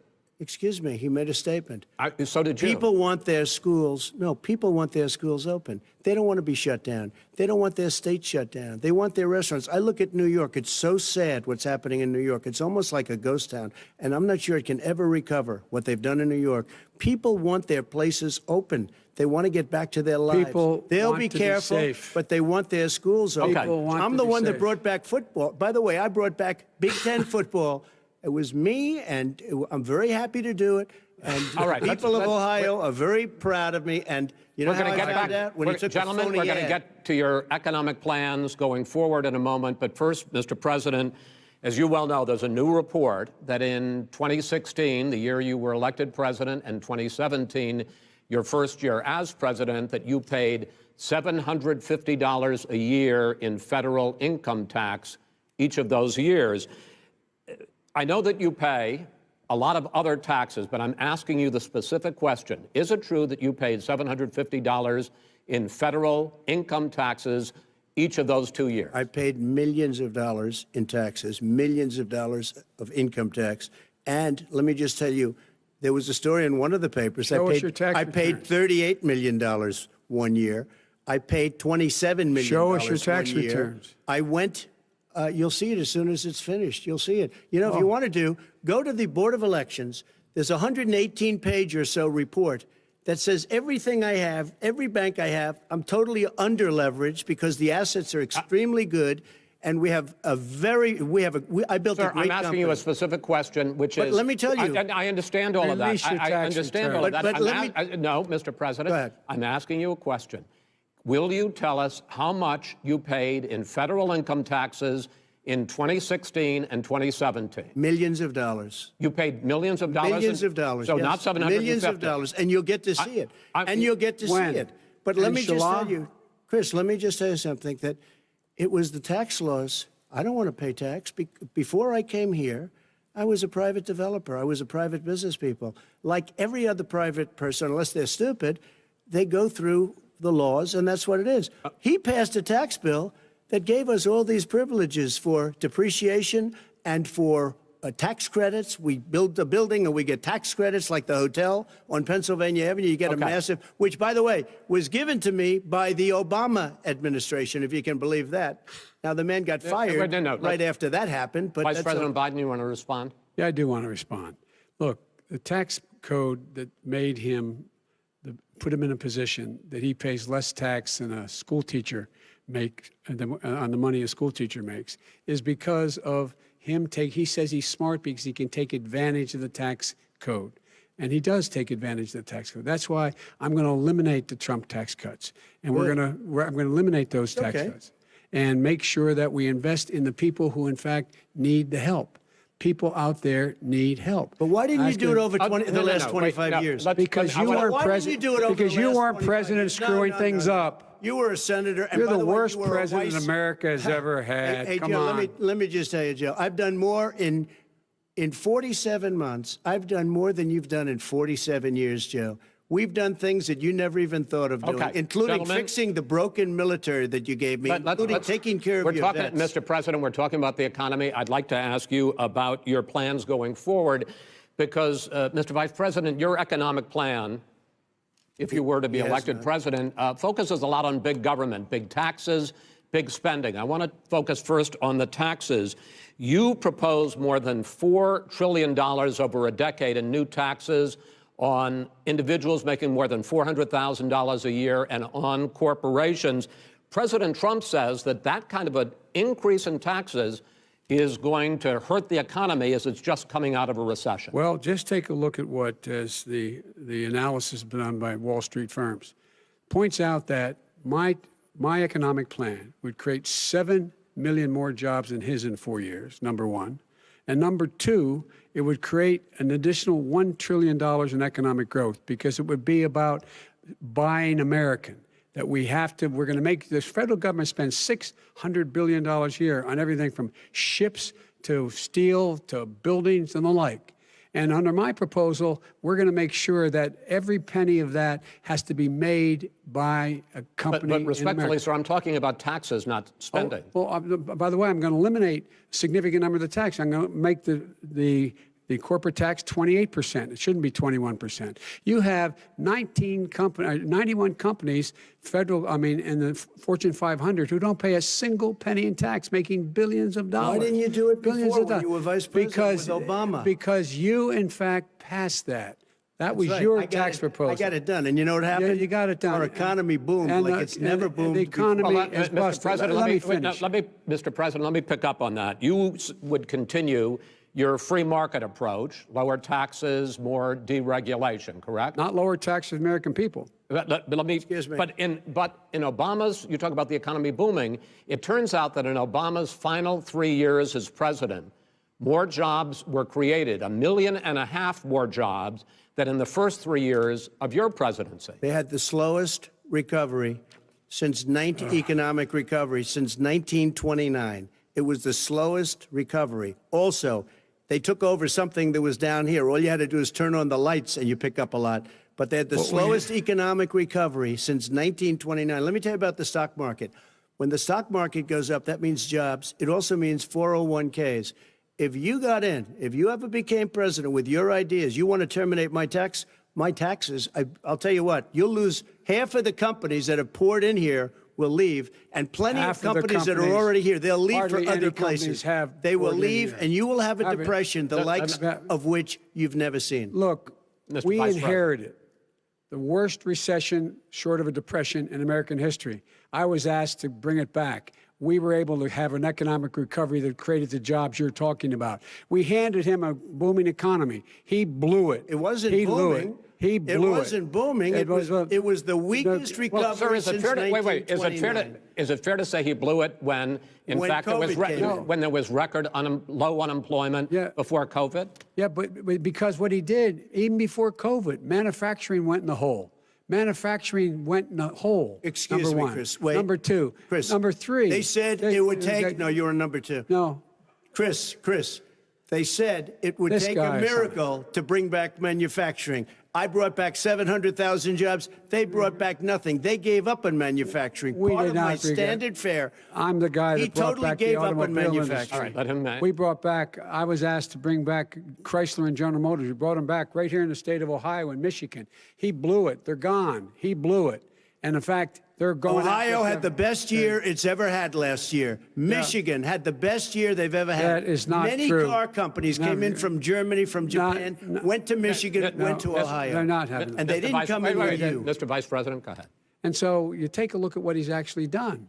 He's done very little. His trade deals are the same way. He talks about these great trade deals. You know, he talks about the art of the deal. China's perfected the art of the steal. We have a higher deficit with China now than we did before. We have the highest trade deficit China with ate Mexico. Your lunch, down 18%. China ate your lunch, Joe, and no wonder your son goes in and he takes out billions of dollars, to manage. He makes millions of dollars. And also, while we're at it, why is it, just out of curiosity, the mayor of Moscow's wife gave your son $3.5 million. What did he do to deserve it? What did he do with Burisma to deserve $183,000? None of that is true. Let him answer. None of that is true. Oh, really? Totally, he didn't get $3.5 million? Mr. President, totally, Mr. President, please. Totally discredited. Totally discredited. And by the way, well, wait, he didn't get $3.5 million, Joe? Mr. Vice, he got $3.5 million. That is not true. Oh, really? Mr. President, it's an open discussion, please. It's a fact. Well, you have raised an issue. Let the Vice President answer. Discredited. Did Burisma pay him $183,000 a month with no experience in energy? Mr. President, my son did nothing wrong at Burisma. I think he did. Mr. President, let him answer. He doesn't want to let me answer because he knows I have the truth. His position has been totally, thoroughly discredited. By who? The media? By everybody. Well, by the media, by our allies, by the World Bank, by everyone has discredited. Matter of fact, even the people who testified under oath. So let me ask you this. No, go ahead, Mr. I'm listening to you. He got $3.5 million from Moscow. He testified under oath in his administration, said, I did my job and I did it very well. Oh, really? I did it honorably. I'd like to know who they are. Well, I'll give you the list of the people who testified. No, go ahead, sir. Sure, you've already fired most of them because they did a good job. Some people don't do a good job. With you, go ahead. Wait a minute. You get the final word, Mr. Well, it's hard to get any word in with this clown. Excuse me. This. Hey, let me just say to you. No. Mr. President. $3.5 million, Joe. That is simply. Why did he deserve $3.5 million from Moscow? Look, here's the deal. We want to talk about families and ethics. I don't want to do that. I mean, his family we could talk about all night. His family's already... My family lost a fortune by coming down and helping us with government. And that's such a... Mr. President. Every single one of them lost a fortune. This is not about my family or his family. It's about your family, the American people. He doesn't... That's not true. It doesn't want to talk about what you need, you, the American people. It's about you. That's what we're talking about here. All right, that's the end of the segment. We're moving on. He didn't take them. Well, Vice President, no. Can I be honest? It's a very important question. Try to be honest. He stood up. No, the answer to the question is no. Ukraine. No, sir. With $1 billion, if you that get rid is of absolutely you know what, not true. You're doing it. You're going to have tape. True, gentlemen. I hate to raise my voice, but it seems to be, why shouldn't I be different than the two of you? So here's the deal. Good point. We have 6 segments. We have ended that segment. We're going to go to the next segment. In that segment, you each are going to have 2 uninterrupted moments. In those 2 uninterrupted minutes, Mr. President, you can say anything you want. I'm going to ask a question about race, but if you want to answer about something else, go ahead. But I think that the country would be better served if we allowed both people to speak with fewer interruptions. I'm appealing to you, sir, to do that. Well, and him too. Well, frankly, you've been doing more interrupting than he has. That's all right, but he does plenty. Well, less than, sir, less than plenty. No, less than you have. Let's please continue on. The issue of race. Vice President Biden, you say that President Trump's response to the violence in Charlottesville 3 years ago, when he talked about very fine people on both sides, was what directly led you to launch this run for president. Oh, yeah, sure. President Trump, you have often said that you believe you have done more for Black Americans than any president, with the possible exception of Abraham Lincoln. My question for the 2 of you is, why should voters trust you rather than your opponent to deal with the race issues facing this country over the next 4 years? Vice President Biden, you go first. It's about equity and equality. It's about decency. It's about the Constitution.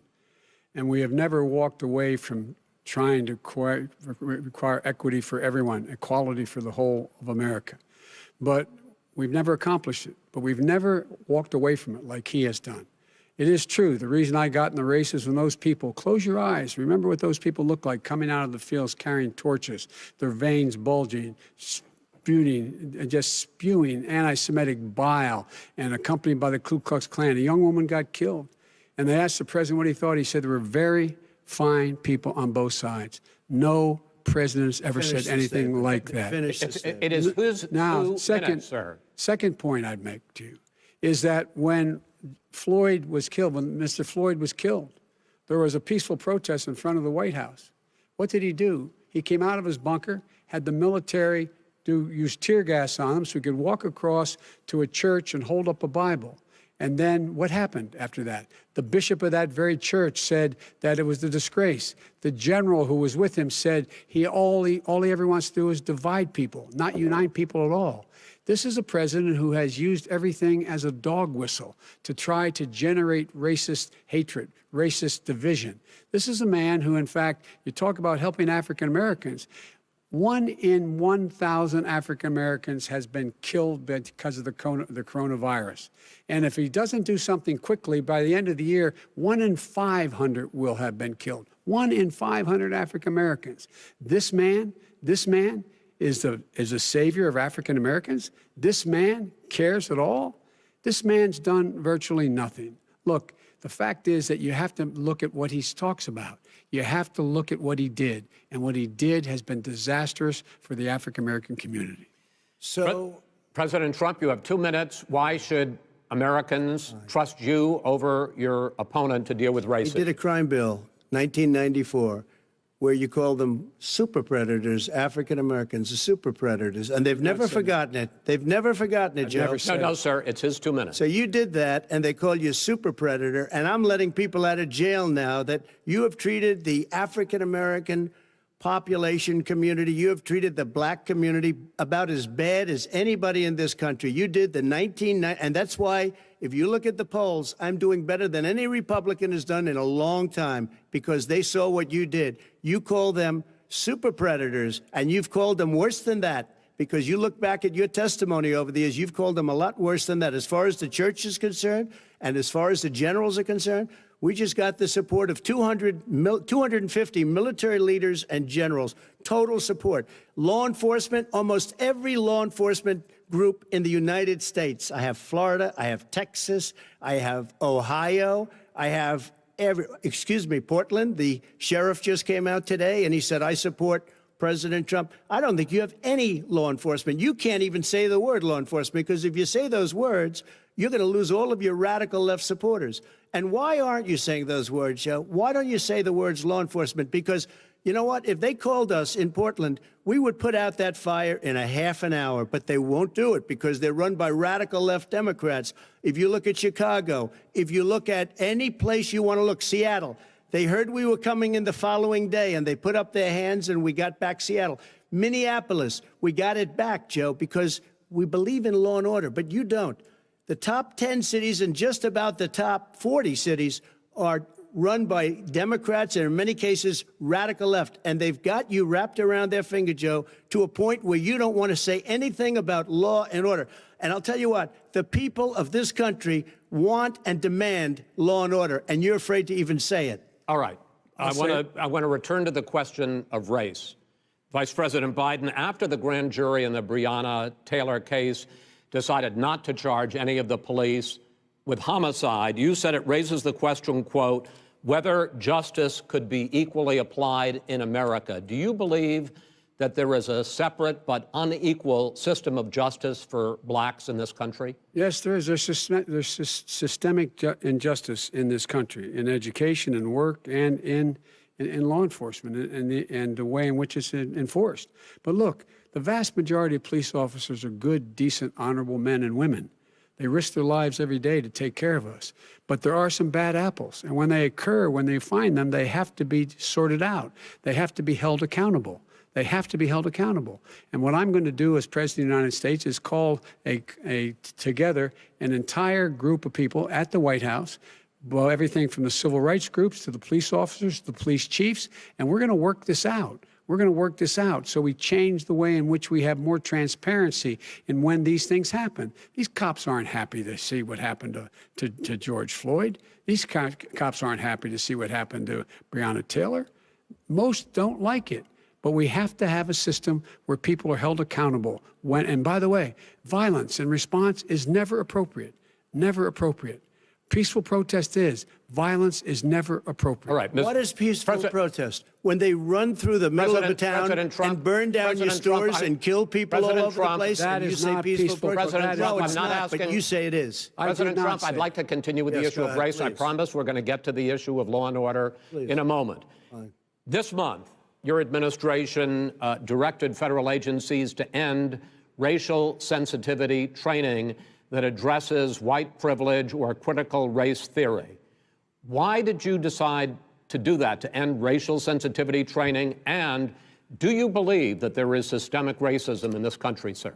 I ended it because it's racist. I ended it because a lot of people were complaining that they were asked to do things that were absolutely insane, that it was a radical revolution that was taking place in our military, in our schools, all over the place, and you know it, and so does everybody else. And he would know. What is radical about racial sensitivity training, sir? If you were a certain person, you had no status in life. It was sort of a reversal. And if you look at the people, we were paying people hundreds of thousands of dollars to teach very bad ideas and, frankly, very sick ideas.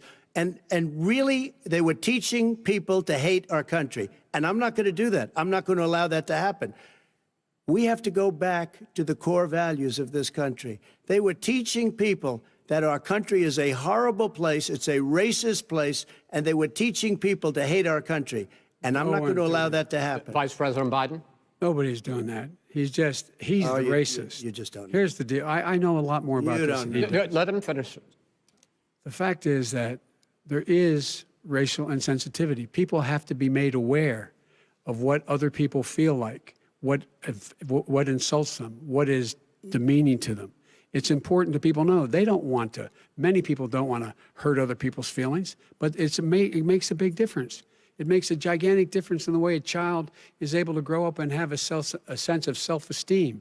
It's a little bit like how this guy and his friends look down on so many people. They look down their nose on people like Irish Catholics like me and grew up in Scranton. They look down on people who don't have money. They look down on people who are of a different faith. They look down on people who are a different color. In fact, we're all Americans. The only way we're going to bring this country together is bring everybody together. There's nothing we cannot do if we do it together. We can take this on and we can defeat racism in America. President Trump, sir. During the Obama-Biden administration, there was tremendous division. There was hatred. You look at Ferguson, you go to many places. Look at Oakland. Look what happened in Oakland. Look what happened in Baltimore. Look what happened. Frankly, it was more violent than what I'm even seeing now. Oh, my But Lord. the reason is that the Democrats that run these cities don't want to talk like you about law and order. Violent and you crime, still haven't mentioned. Violent Are you in favor of law and order? I'm in favor of law. You follow. Are you in favor of law and order? Go yes, I'm in favor. You asked a question. Let him finish. Law and order. Law and order. Let him answer. Law and order with justice, where people get treated fairly. Okay. And the fact of the matter is, violent crime went down 17%, 15% in our administration. All right. It's gone up on his watch. Went down much more in ours. All right, we're now. Mr. President, you're going to. Mr. President, every record in the Mr. book. President, you're going to be very happy because we're now going to talk about law and order. Places we had trouble were Democratic-run cities. That's exactly my question. There has been a dramatic increase in homicides in America this summer, particularly, and you often blame that on Democratic mayors and Democratic governors, but in fact, there have been equivalent spikes in Republican-led cities like Tulsa and Fort Worth. So the question is this really a party issue? I think it's a party issue. You can bring in a couple of examples, but if you look at Chicago, what's going on in Chicago, where 53 people were shot and 8 died shot.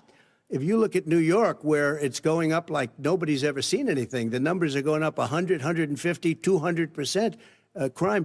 It is crazy what's going on. And he doesn't want to say law and order because he can't, because he'll lose his radical left supporters. And once he does that, it's over with. But if he ever got to run this country and they ran it the way he would want to run it, our suburbs would be gone. By the way, our suburbs would be gone, and you would see problems like you've never seen. He would know a suburb unless he took a wrong turn. Oh, I know suburbs. He would not. So much Go ahead. Wait a minute. I was raised in the suburbs. This is not 1950. All these dog whistles on racism don't work anymore. Suburbs are by and large integrated. There's many people today driving their kids to soccer practice and/or to black and white and Hispanic in the same car as there have been any time in the past. What really is a threat to the suburbs and their safety is his failure to deal with COVID. They're dying in the suburbs. His failure to deal with the environment. They're being flooded. They're being burned out because his refusal to do anything. That's why the suburbs are in trouble. I do want to talk about this issue of law and order, though. And in the joint recommendation that came from the Biden-Bernie Sanders task force, you talked about, quote, reimagining policing. First of all, what does reimagining policing mean, and do you support? It means. Let me, if I might finish the question. What does reimagining policing mean, and do you support the Black Lives Matter call for community control of policing? Look, what I support is the police having the opportunity to deal with the problems they face. And I'm totally opposed to defunding the police offices. As a matter of fact, local police, the only one defunding in his budget calls for a $400 million cut in local law enforcement assistance. They need more assistance. They need, when they show up for a 9/11 call, to have someone with them as a psychologist or psychiatrist to keep them from having to use force and be able to talk people down. We have to have community policing like we had before, where the officers get to know the people in the communities. That's when crime went down. It didn't go up, it went down.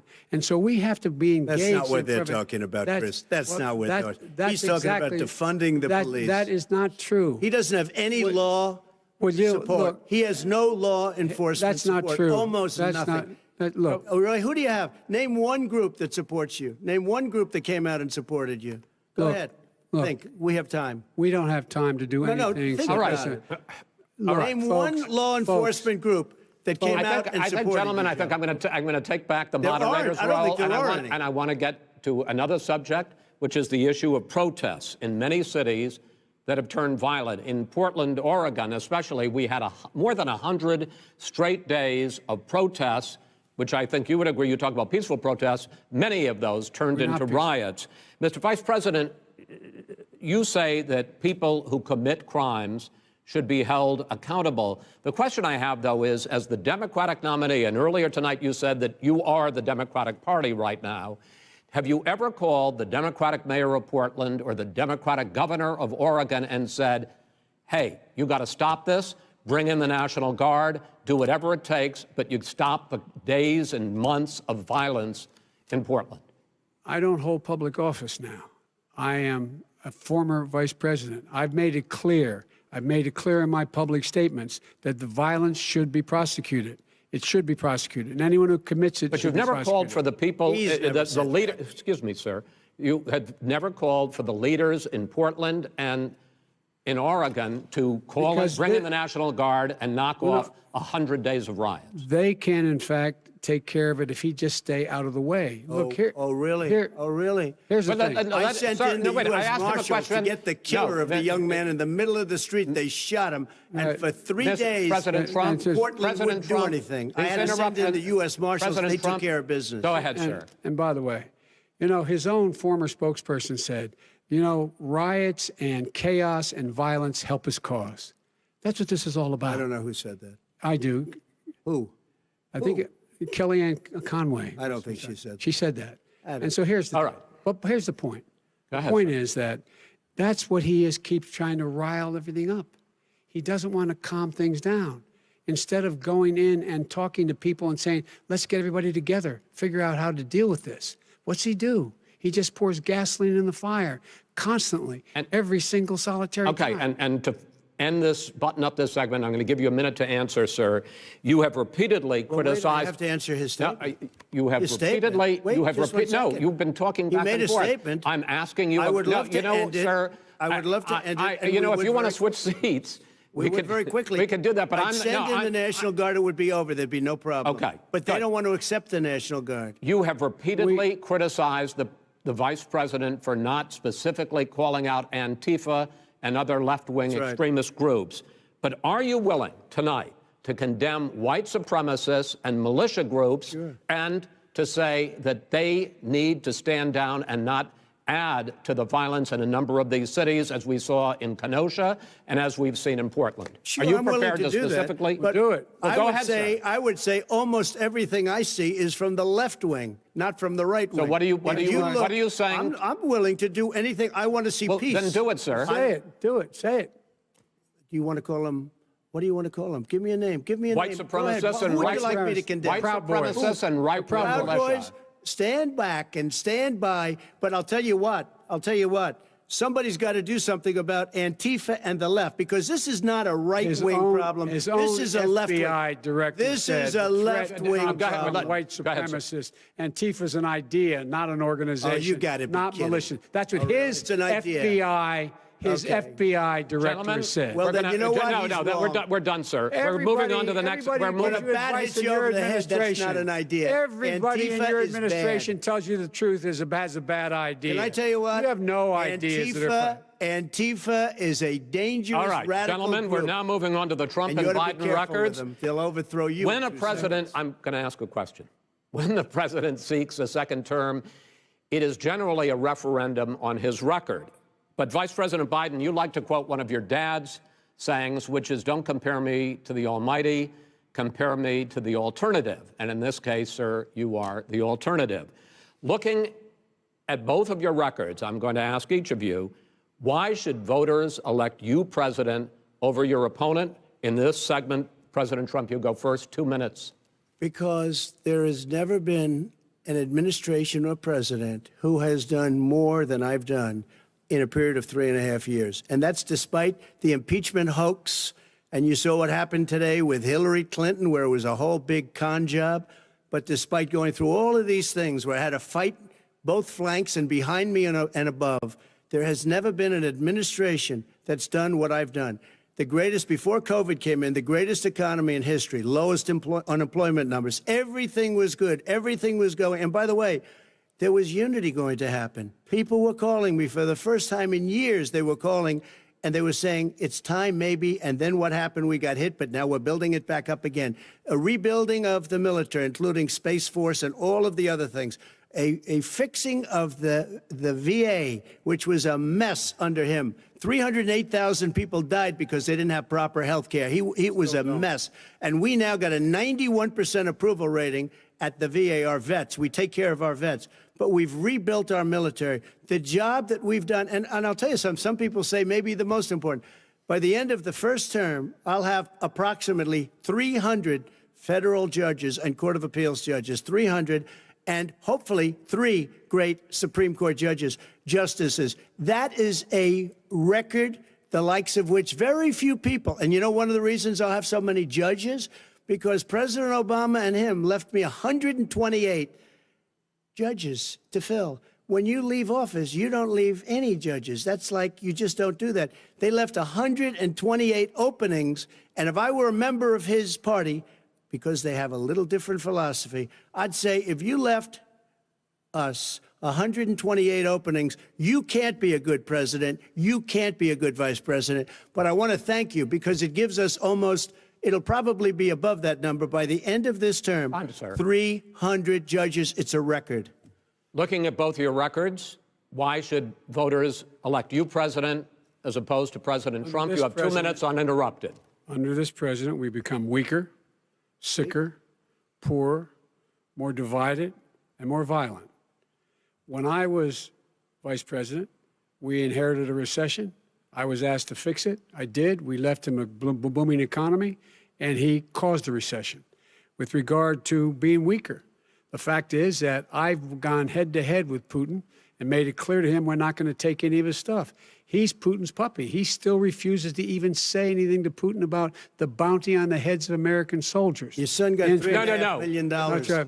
And by the way, my son... Wait a minute. Mr. President, your campaign agreed to both sides would get 2-minute answers uninterrupted. Well, your side agreed to it, and why don't you observe what your campaign agreed to as a ground rule, okay, sir? He never keeps his word. Can you add no, I'm not asking. That was a rhetorical question. Can you add back 30 seconds? Yeah, yes, you may have. All right. Go ahead. So, thirdly, we're poor. The billionaires have gotten much more wealthy by a tune of over $300 to $400 billion more just since COVID. You in the home, you got less. You're in more trouble than you were before. In terms of being more violent, when we were in office, there were 15% less violence in America than there is today. He's president of the United States. It's on his watch. And with regard to more divided, the nation can't stay divided. We can't be this way. And speaking of my son, the way you talk about the military, the way you talk about them being losers and being and just being suckers. My son was in Iraq. He spent a year there. He got the Bronze Star. He got the Conspicuous Service Medal. He was not a loser.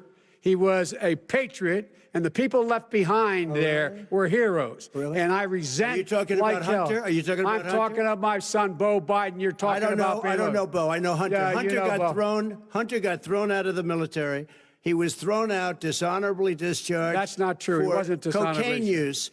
And he didn't have a job until you became vice president. Once you became vice president, he made a fortune in Ukraine, in China, in Moscow, that is simply and various not other places. True. He my made son, a fortune. My son. And he didn't have a job. My son, like a lot of people we know at home, had a drug problem. He's overtaken it. He's fixed it. He's worked on it, and I'm proud of him. But why was he given tens of millions of dollars? But he wasn't given tens of millions of dollars. That is totally, discredited. We've already been totally discredited.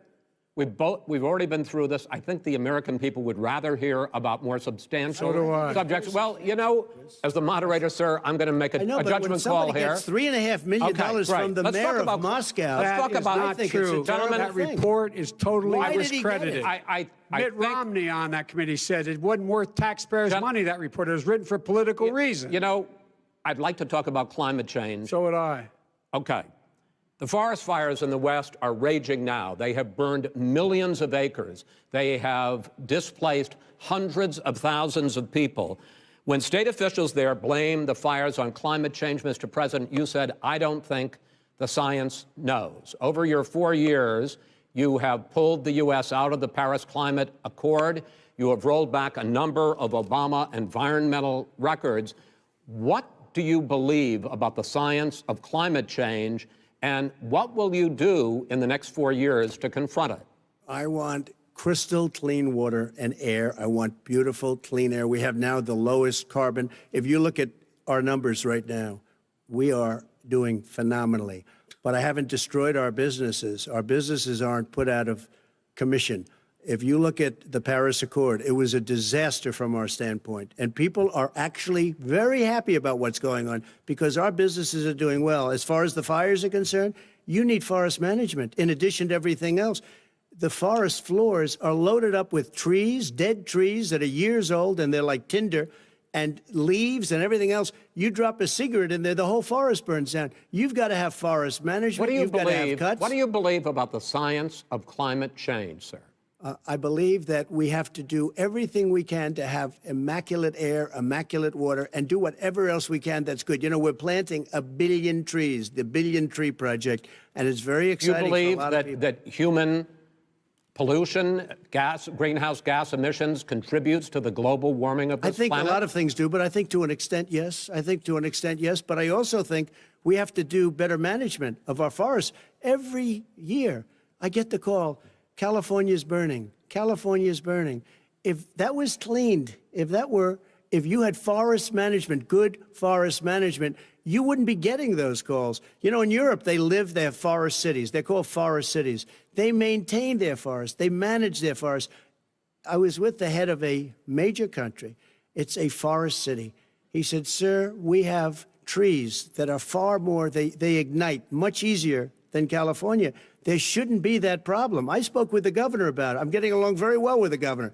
But I said, you know, at some point, you can't every year have hundreds of thousands of acres of land just burned to the ground. But, sir, that's burning down because of a lack of management. But, sir, if you believe in the science of climate change, why have you rolled back the Obama Clean Power Plan, which limited carbon emissions in power plants? Why have you relaxed? Because it was driving energy prices through the sky. Why have you relaxed fuel economy standards that are going to create more pollution from cars and trucks? Well, not really, because what's happening is the car is much less expensive and it's a much safer car, and you're talking about a tiny difference. And then what would happen, because of the cost of the car, you would have at least double and triple the number of cars purchased. We have the old slugs out there that are 10, 12 years old. If you did that, the car would be safer. It would be much cheaper by $3,500. In the case of California, they've simply ignored. No, but you would take a lot of cars off the market because people would be able to afford a car. Now, and by the way, we're going to see how that turns out. But a lot of people agree with me, many people. The car has gotten so expensive because they have computers all over the place for an extra little bit of gasoline. And I'm okay with electric cars, too. I think I'm all for electric cars. I've given big incentives for electric cars. But what they've done in California is just crazy. Right. Vice President Biden, I'd like you to respond to the president's climate change record, but I also want to ask you about a concern. You proposed $2 trillion in green jobs. You talk about new limits, not abolishing, but new limits on fracking, ending the use of fossil fuels to generate electricity by 2035, and zero net emission of greenhouse gases by 2050. The president says a lot of these things would tank the economy and cost millions of jobs. He's absolutely wrong, number one. Number two, if in fact, during our administration, the Recovery Act, I was in charge, able to bring down the cost of renewable energy to cheaper than or as cheap as coal and gas and oil. Nobody's going to build another coal-fired plant in America. No one's going to build another oil-fired plant in America. They're going to move to renewable energy, number one.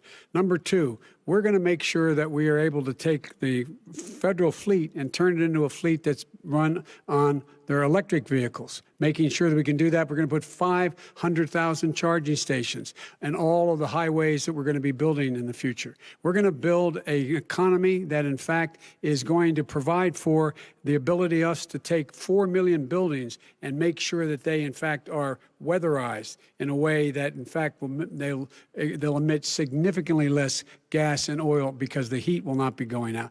There's so many things that we can do now to create thousands and thousands of jobs. We can get to net zero in terms of energy production by 2035. Not only not costing people jobs, creating millions of good paying jobs, not $15 an hour, but prevailing wage, by having a new infrastructure that, in fact, is green. And the first thing I will do, I will rejoin the Paris Accord. I will join the Paris Accord because with us out of it, look what's happening. It's all falling apart. And talk about someone who has no relationship with foreign policy. Brazil, the rainforests of Brazil are being torn down, are being ripped down. More carbon is absorbed in that rainforest than every bit of carbon that's emitted in the United States. Instead of doing something about that, I would be gathering up and making sure we had the countries of the world coming up with $20 billion and say, here's $20 billion. Stop tearing down the forest. And if you don't, then you're going to have significant economic consequences. What about the argument that President Trump basically says that you have to balance environmental interests and economic interests, and he's drawn his line? Well, he hadn't drawn a line. He still, for example, makes sure that he wants to make sure that methane's not a problem. You can now emit more methane without it being a problem. Methane. This is a guy who says that you don't have to have mileage standards for automobiles that exist now. This is a guy who says that, well, the fact is, it's all true. And here's the deal. He's talking about the Green New Deal, and it's not $2 billion or $20 billion, as you said. It's $100 trillion. I'm talking about where they want to rip down buildings and rebuild the building. No, it's the dumbest, most ridiculous, where airplanes are out of business, where two-car systems are out, where they want to take out the cows, too. You know, that's not true either, right? This is a $100 trillion. Look, that's more money than our country could make in 100 years if we're going by the case. All right, let me destroy our because country. I actually, wait a minute, sir. I actually have studied your plan, and it includes upgrading 4 million buildings, weatherizing 2 million homes over 4 years, building 1.5 million energy-efficient homes. So the question becomes, the president is saying, I think some people who support the president would say that sounds like it's going to cost a lot of money and hurt the economy. What it's going to do is going to create thousands and millions of jobs, good-paying jobs. But let him finish, sir. He doesn't know how to do that. $100 billion. The fact is, it's going to create millions of good-paying jobs, and these tax incentives to people for people to weatherize, which he wants to get rid of. It's going to make the economy much safer. Look how much we're paying now to deal with the hurricanes. By the way, he has an answer for hurricanes. He said maybe we should drop a nuclear weapon on them. They may. I never said that. That's at all. He did say. You made it up. And here's the deal. You make up. We are going to be in a position where we can create hard, good jobs by making sure the environment is clean and we all are in better shape. We spend billions of dollars now, on floods, hurricanes, rising seas. We're in real trouble. Look what's happened just in the Midwest with these storms that come through and wipe out entire sections and counties in Iowa. They didn't happen before. They're because of global warming. We make up 15% of the world's problem. We, in fact, but the rest of the world, we've got to get them to come along. That's why we have to get back into the Paris Accord. All right, gentlemen. Wait a minute, Chris. So why didn't he do it for 47 years? You were vice president. Why didn't you get the world? China sends up real dirt into the air. Russia does. India does. They all do. We're supposed to be good. And by the way, he made a couple of statements. The Green New Deal is $100 trillion. That is not my plan. That's the Green New you want to Deal rebuild every is building. not my plan. You want to rebuild every If he knew anything about, he made a statement about the military. He said I said something about the military. He and his friends made it up, and then they went with it. I never said it. Okay. That is what not he true. did is he You're done in said this segment. he called the military stupid bastards. I he did said not it on say tape. He said stupid bastards. Please, He said it. Stop. I would never say that to the military. Play it. Go ahead. Mr. Vice President answered his final question. The final question is, I can't remember which of all his rantings. I'm having a little trouble myself. But and about the economy and about this question of what it's going to cost. The economy. I mean, the Green New Deal and the idea of what your environmental changes will do. The Green New Deal will pay for itself as we move forward. We're not going to build plants that, in fact, are great polluting plants. So do you support support the Green New Deal? Pardon me? You support that? No, I don't support the Green New Deal. Oh, you don't? Oh, well, that's a big statement. I support that means you just lost the radical left. I support the Biden plan that I put forward. Okay. The Biden plan, which is different than what he calls the radical Green New Deal. All right, gentlemen, final segment, election integrity. As we meet tonight, millions of Americans are receiving mail-in ballots or going to vote early. How confident should we be that this will be a fair election? And what are you prepared to do over the next 5+ weeks, because it'll not only be to Election Day, but also counting some ballots, mail-in ballots after Election Day?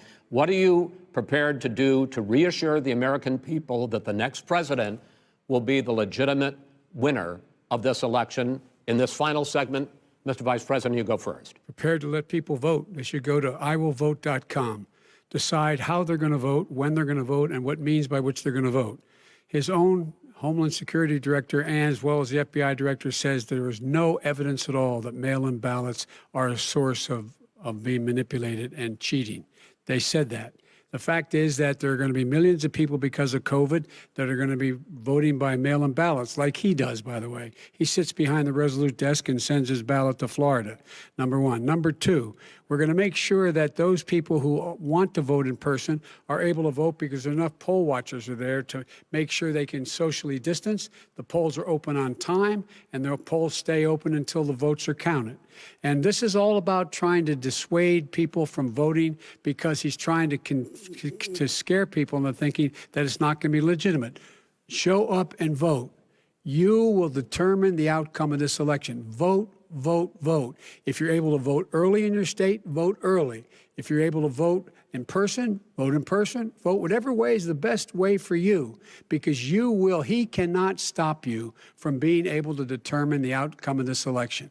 And in terms of whether or not when the votes are counted, and they're all counted, that will be accepted. If I win, that will be accepted. If I lose, that'll be accepted. But by the way, if in fact he says he's not sure what he's going to accept, well, let me tell you something. It doesn't matter, because if we get the votes, it's going to be all over. He's going to go. He can't stay in power. It won't happen.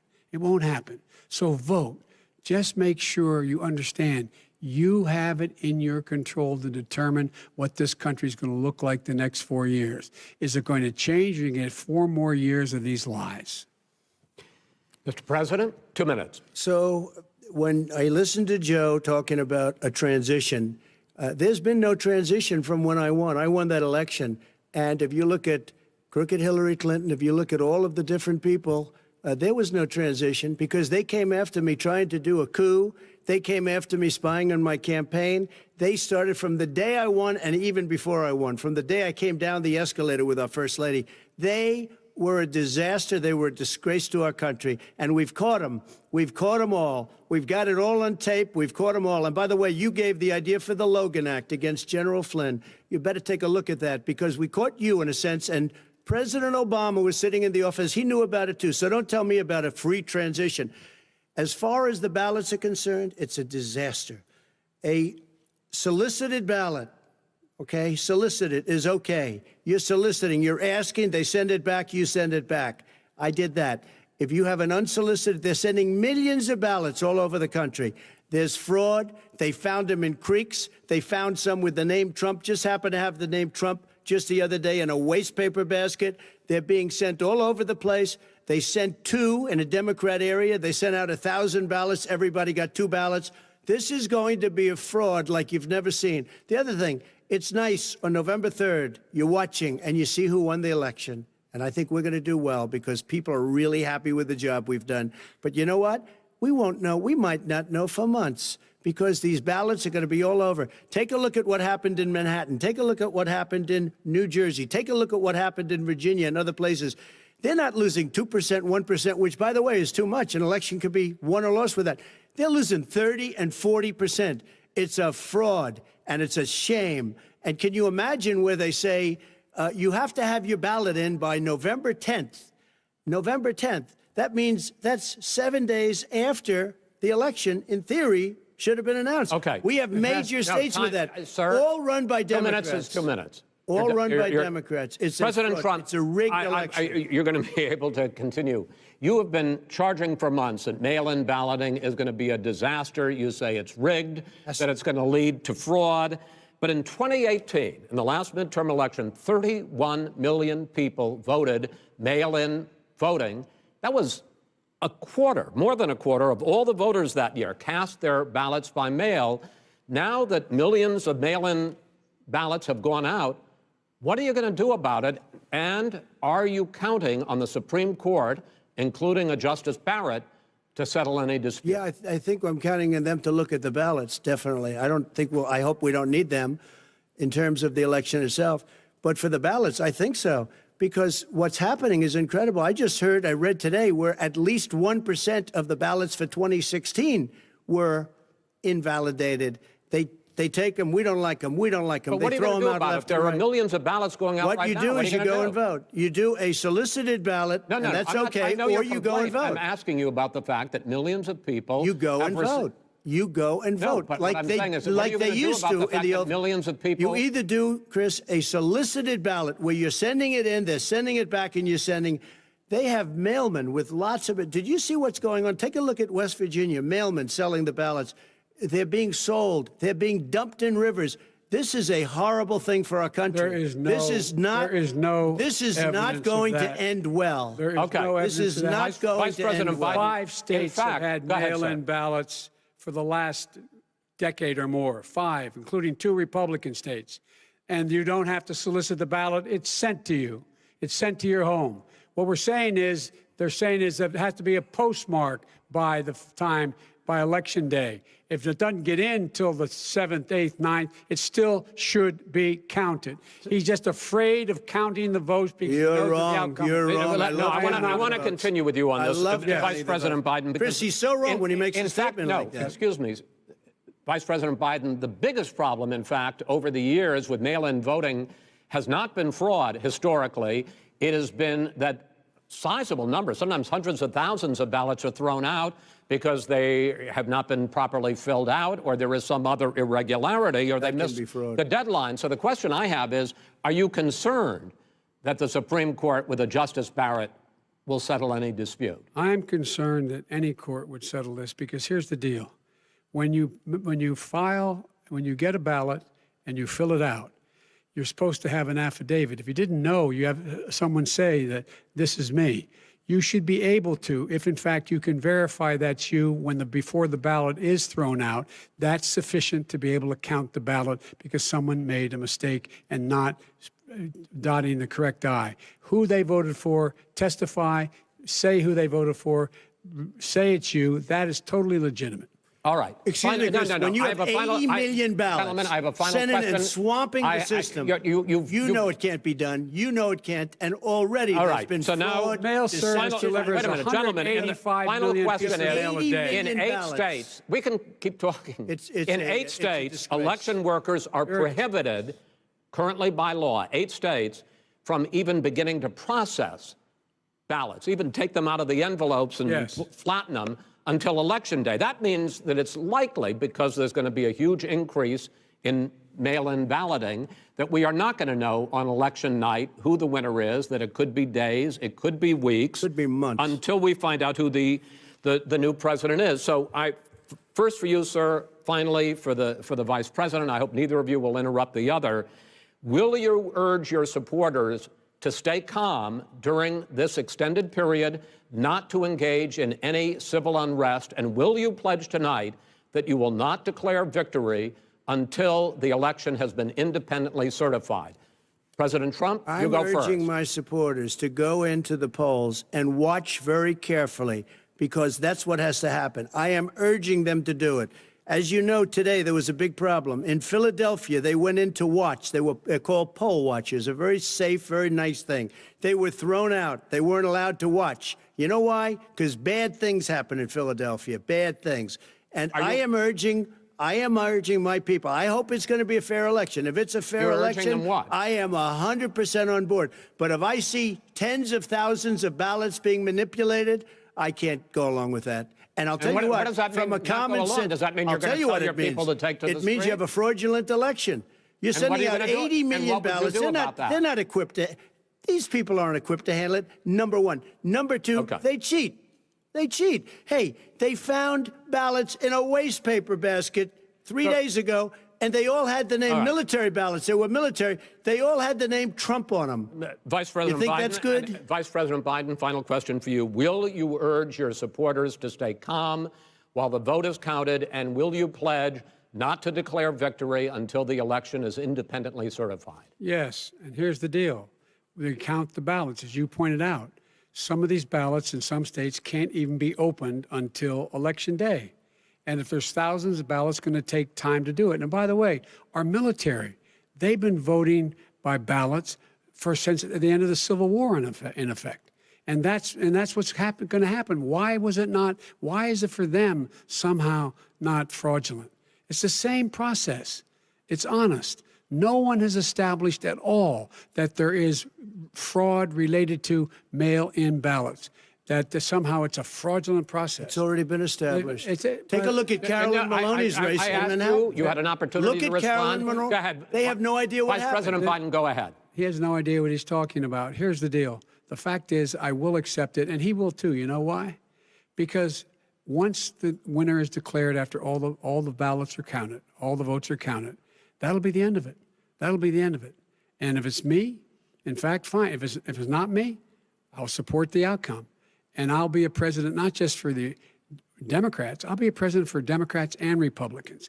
And this guy, I want to see an honest ballot count. Gentlemen, you say that's the end of it? This is the end of this debate? Honest ballot count. We're going to leave it there. To be continued as in more debates as we go on.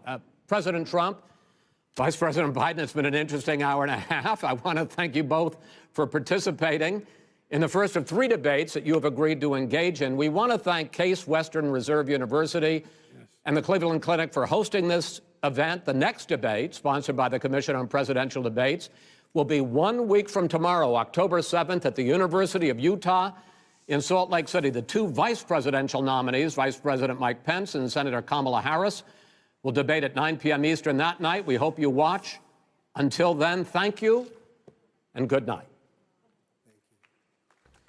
Soweit also das erste TV-Duell zwischen Donald Trump und Joe Biden. Es war ein bewegendes TV-Duell, das kann man sagen. Knapp über 90 Minuten und die beiden haben sich nichts geschenkt. Verbal ging es wirklich hoch her. Wir sehen also jetzt Melania Trump. Sie geht auf die Bühne, sie geht zu ihrem Mann Donald Trump und sie beglückwünscht ihn.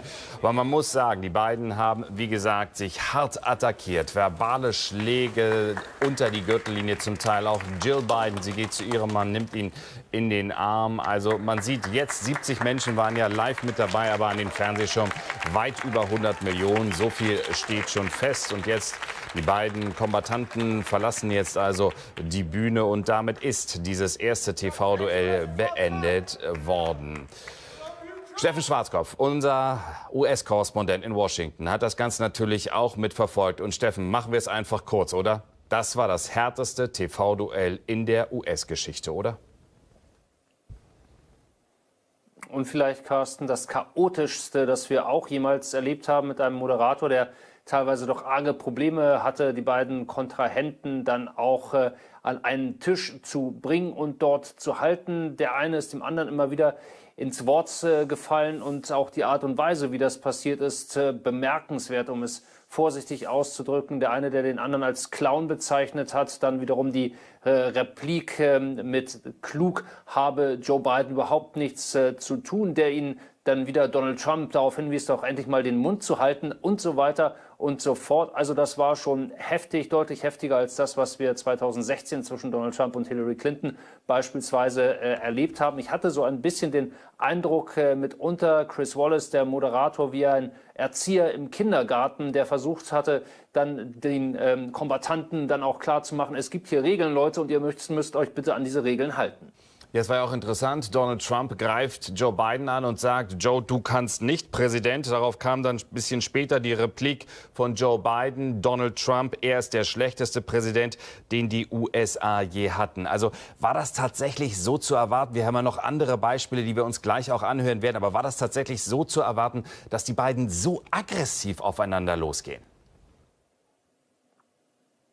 Also ich persönlich muss sagen, ich war ein bisschen überrascht davon, wie aggressiv eben auch gerade Joe Biden war. Und ich hatte auch das Gefühl, dass Donald Trump überrascht war von der Tatsache, dass er qua Amt als Präsident nicht der Chef im Ring ist, dass da ein Joe Biden ist, der ihn wieder und wieder gegen Schienbein tritt, dass da ein Moderator ist, der ihn zurechtweist, der ihm sagt, dass er jetzt nicht dran ist, dass er jetzt nicht unterbrechen soll, dass da andere sind, die ihm Paroli bieten und mehr als Paroli bieten, die die Chance nutzen, sich selbst zu präsentieren. Und ich inkludiere da auch ein bisschen den Moderator. Also insofern war auch das, glaube ich, da sehr, sehr bemerkenswert. Ganz klar, Joe Biden hat immer wieder versucht, auch das Thema in Richtung Corona-Epidemie zu bringen. Donald Trump den Vorwurf gemacht, dass er für den Tod von mehr als 200.000 Amerikanern allein verantwortlich ist, dass er keinen Plan hat. Das hat er immer und immer wieder gesagt. You have no plan, you have no clue. Also du hast keine Ahnung, du hast keine Idee, wie du das Ganze hier reparieren willst. Und Donald Trump hat zurückgefeuert und hat darauf versucht zu verweisen, dass ja Joe Biden schon 47 Jahre in der Politik sei und da nie etwas bewegt habe. Also man hat schon gemerkt, beide hatten einen Plan, aber der wurde dann doch durcheinandergewirbelt durch das harte Vorgehen des Kontrahenten jeweils. Ja, und Steffen, lass uns deshalb mal einen Soundbite, einen O-Ton von Joe Biden gemeinsam anhören. Und das zeigt auch aus diesem TV-Duell, wie hart die beiden miteinander umgegangen sind. The question is, radical left. Will you shut up, man? Listen, who is on your list, Joe? Who's on your list? Gentlemen, I think this is so unprecedented. Ja, und wenn man da auch jetzt Chris Wallace, den Moderator, sieht, der hat zum Schluss die Hände hochgenommen. Hört auf, haltet euch an die Regeln. Also vor allen Dingen Donald Trump hat sich nicht an die Regeln gehalten. Also glaubst du, dieser Chris Wallace, der ist ein anerkannter, bekannter Moderator in den Vereinigten Staaten. Der ist bei Fox News eigentlich dem Haussender von Donald Trump. Aber der hat ihm ganz schön Parole geboten, denn die beiden haben sich ja selbst einen Schlagabtausch geliefert. War Wallace auch ein bisschen überfordert mit der Situation? Muss man ja tatsächlich so fragen. Also man muss natürlich immer im Hinterkopf behalten, wen hat er da als Journalist vor sich. Er hat den Präsidenten der Vereinigten Staaten auf der einen Seite, der es eben nicht gewohnt ist, dass ihm jemand ins Wort fällt. Er hat den ehemaligen Vizepräsidenten der Vereinigten Staaten, da also wirklich zwei Schwergewichte, und die dann an die Kandare zu nehmen, das ist nicht ganz einfach. Wir haben das aber beim ersten Themenblock ja erlebt, 15 Minuten lang sollte der sein, und eigentlich ging es um den Supreme Court, um den obersten Gerichtshof. Aber eben nur eigentlich. Beide sind irgendwie beim Thema Krankenversicherung gelandet und haben sich da gegenseitig Vorwürfe gemacht. Chris Wallace hat es versucht, in die Richtung Supreme Court zurückzubringen. Das ist ihm einfach nicht gelungen. Also die ganze Diskussion, die ganze Debatte, die ist gleich zum Anfang ziemlich entgleist, glaube ich. Aber unterm Strich, wenn wir ganz ehrlich sind, Carsten, hat es natürlich die Sache deutlich unterhaltsamer gemacht. Das ist richtig, deutlich unterhaltsamer. Aber mit welchem Ergebnis kann man da jetzt im Prinzip rausgehen, Steffen? Weil inhaltlich ist ja auch einiges gefallen und beide haben Stellung bezogen, aber gegensätzlicher könnte das Ganze nicht sein. Also was war eigentlich das Hauptthema? War es jetzt Corona? War es die Wirtschaft? War es Obamacare? Oder war es der Supreme Court? Oder aber, ob die beiden die Wahl akzeptieren am 3. November oder 4.? Also machen wir uns nichts vor, Carsten. Ich glaube, um Inhalte geht es bei diesen TV-Debatten eigentlich nur selten. Da haben wir, glaube ich, auch nicht wirklich etwas Neues gehört. Es geht vor allem darum, wie präsentieren sich die beiden? Wer kann da verbal die Oberhand behalten? Und im Lager der Republikaner, im Lager von Donald Trump, da hatte man ja gehofft, dass Joe Biden stolpern würde. Er hatte einige verbale Hänger, aber ansonsten hatte ich den Eindruck, war er äußerst fokussiert. Spannend wird es jetzt in den nächsten 60, 90, vielleicht 120 Minuten. Da kommen dann nämlich die ersten Umfragen rein von den einzelnen Fernsehsendern. Wer hat in den Augen der Zuschauer das Ganze gewonnen? Da hören wir die ersten Abstimmungen und dann wissen wir so ein bisschen, wie das bei den Amerikanern angekommen ist. Bei uns in Deutschland, bei euch in Deutschland, da ist die Wahrnehmung vielleicht sogar eine etwas andere als hier in den USA. Aber ich glaube, unterm Strich bleibt eines festzuhalten: so aggressiv beide Seiten waren, so sehr beide versucht haben, Wähler vielleicht zu überzeugen, aus dem anderen Lager hinüberzuziehen. Die Menschen sind hier relativ festgelegt. Wen werde ich wählen, wen werde ich nicht wählen? Deswegen bin ich mir nicht so sicher, ob dieses TV-Duell dann wirklich ausschlaggebend sein kann bei der Wahl. Aber noch einmal, wie ich auch vor dem Duell schon gesagt habe, Donald Trump hat gehofft, hier mächtig punkten zu können, vielleicht auch den verbalen Niederschlag zu schaffen. Unterm Strich, glaube ich, ist ihm das nicht gelungen. Aber Steffen, du hast es gesagt, wenn es nicht so um die Inhalte geht, geht es natürlich auch um das Verhalten. Es geht um den Auftritt der beiden. Und Joe Biden hast du ein bisschen angesprochen. Ich hatte so den Eindruck in dieser Debatte, er hat manchmal nach den Worten gesucht. Also er war zwar klar, er hat seine Gedanken da noch präsentieren können, aber immer diese Wortfindungen, da hat man doch gemerkt, ist es wirklich das Alter mit 77? Ist er in irgendeiner Form angeschlagen? Das war ja auch der Vorwurf des Trump-Teams, dass er überhaupt gedopt worden ist. Also das ist eben Joe Biden und das hat auch damit natürlich zu tun, dass er ein Stotterer war als Kind, als Jugendlicher und mit diesem Sprachfehler weiterhin lebt. Das hat man ab und zu hier auch gemerkt. Ich weiß gar nicht, ob das so eine große Rolle spielt. Zwei Sachen, die mir noch aufgefallen sind an Joe Biden. Das eine, immer wieder, wenn Donald Trump sich quasi selbst gelobt hat, auf die Schulter geklopft hat, hat man einen Joe Biden gesehen, der sich lustig gemacht hat, der gelacht hat. Auch da ein kleines Fragezeichen, wie gut kommt das an? Ist das ein Zeichen von Arroganz? Und dann eine zweite Sache. Donald Trump hat mit dem Moderator gesprochen, hat sich zu Joe Biden gedreht. Joe Biden hat eines immer wieder gemacht, er hat direkt in die Kamera geschaut. Er hat gar nicht Donald Trump angesprochen, er hat die Amerikaner, er hat die Wähler angesprochen.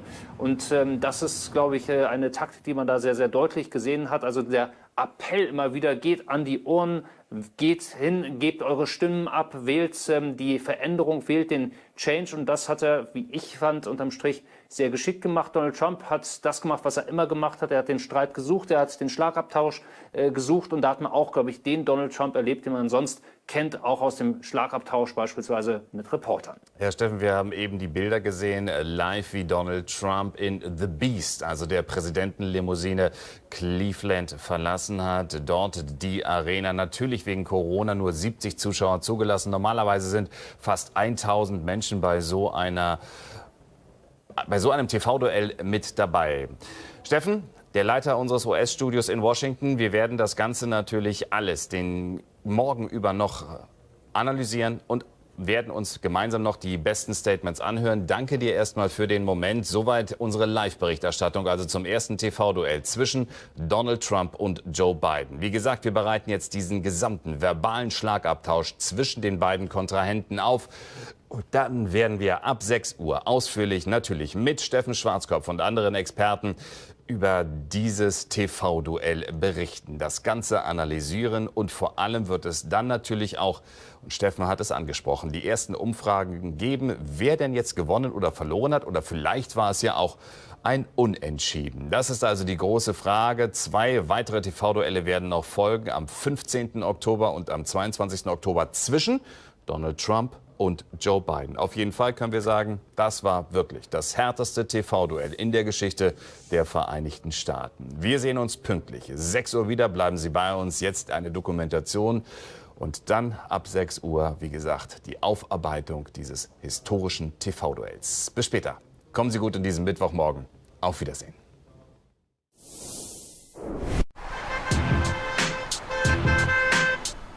Sie beherrschen die Straßen. Sie sind laut und sie sind selbstbewusst. Donald Trumps Anhänger machen so mobil wie noch nie zuvor. Es ist ein Wahlkampf im wahrsten Sinne des Wortes. Ein Kampf um jede Stimme. Vor allem in den sogenannten Battleground States, den umkämpften Schlachtfeldern dieser Wahl.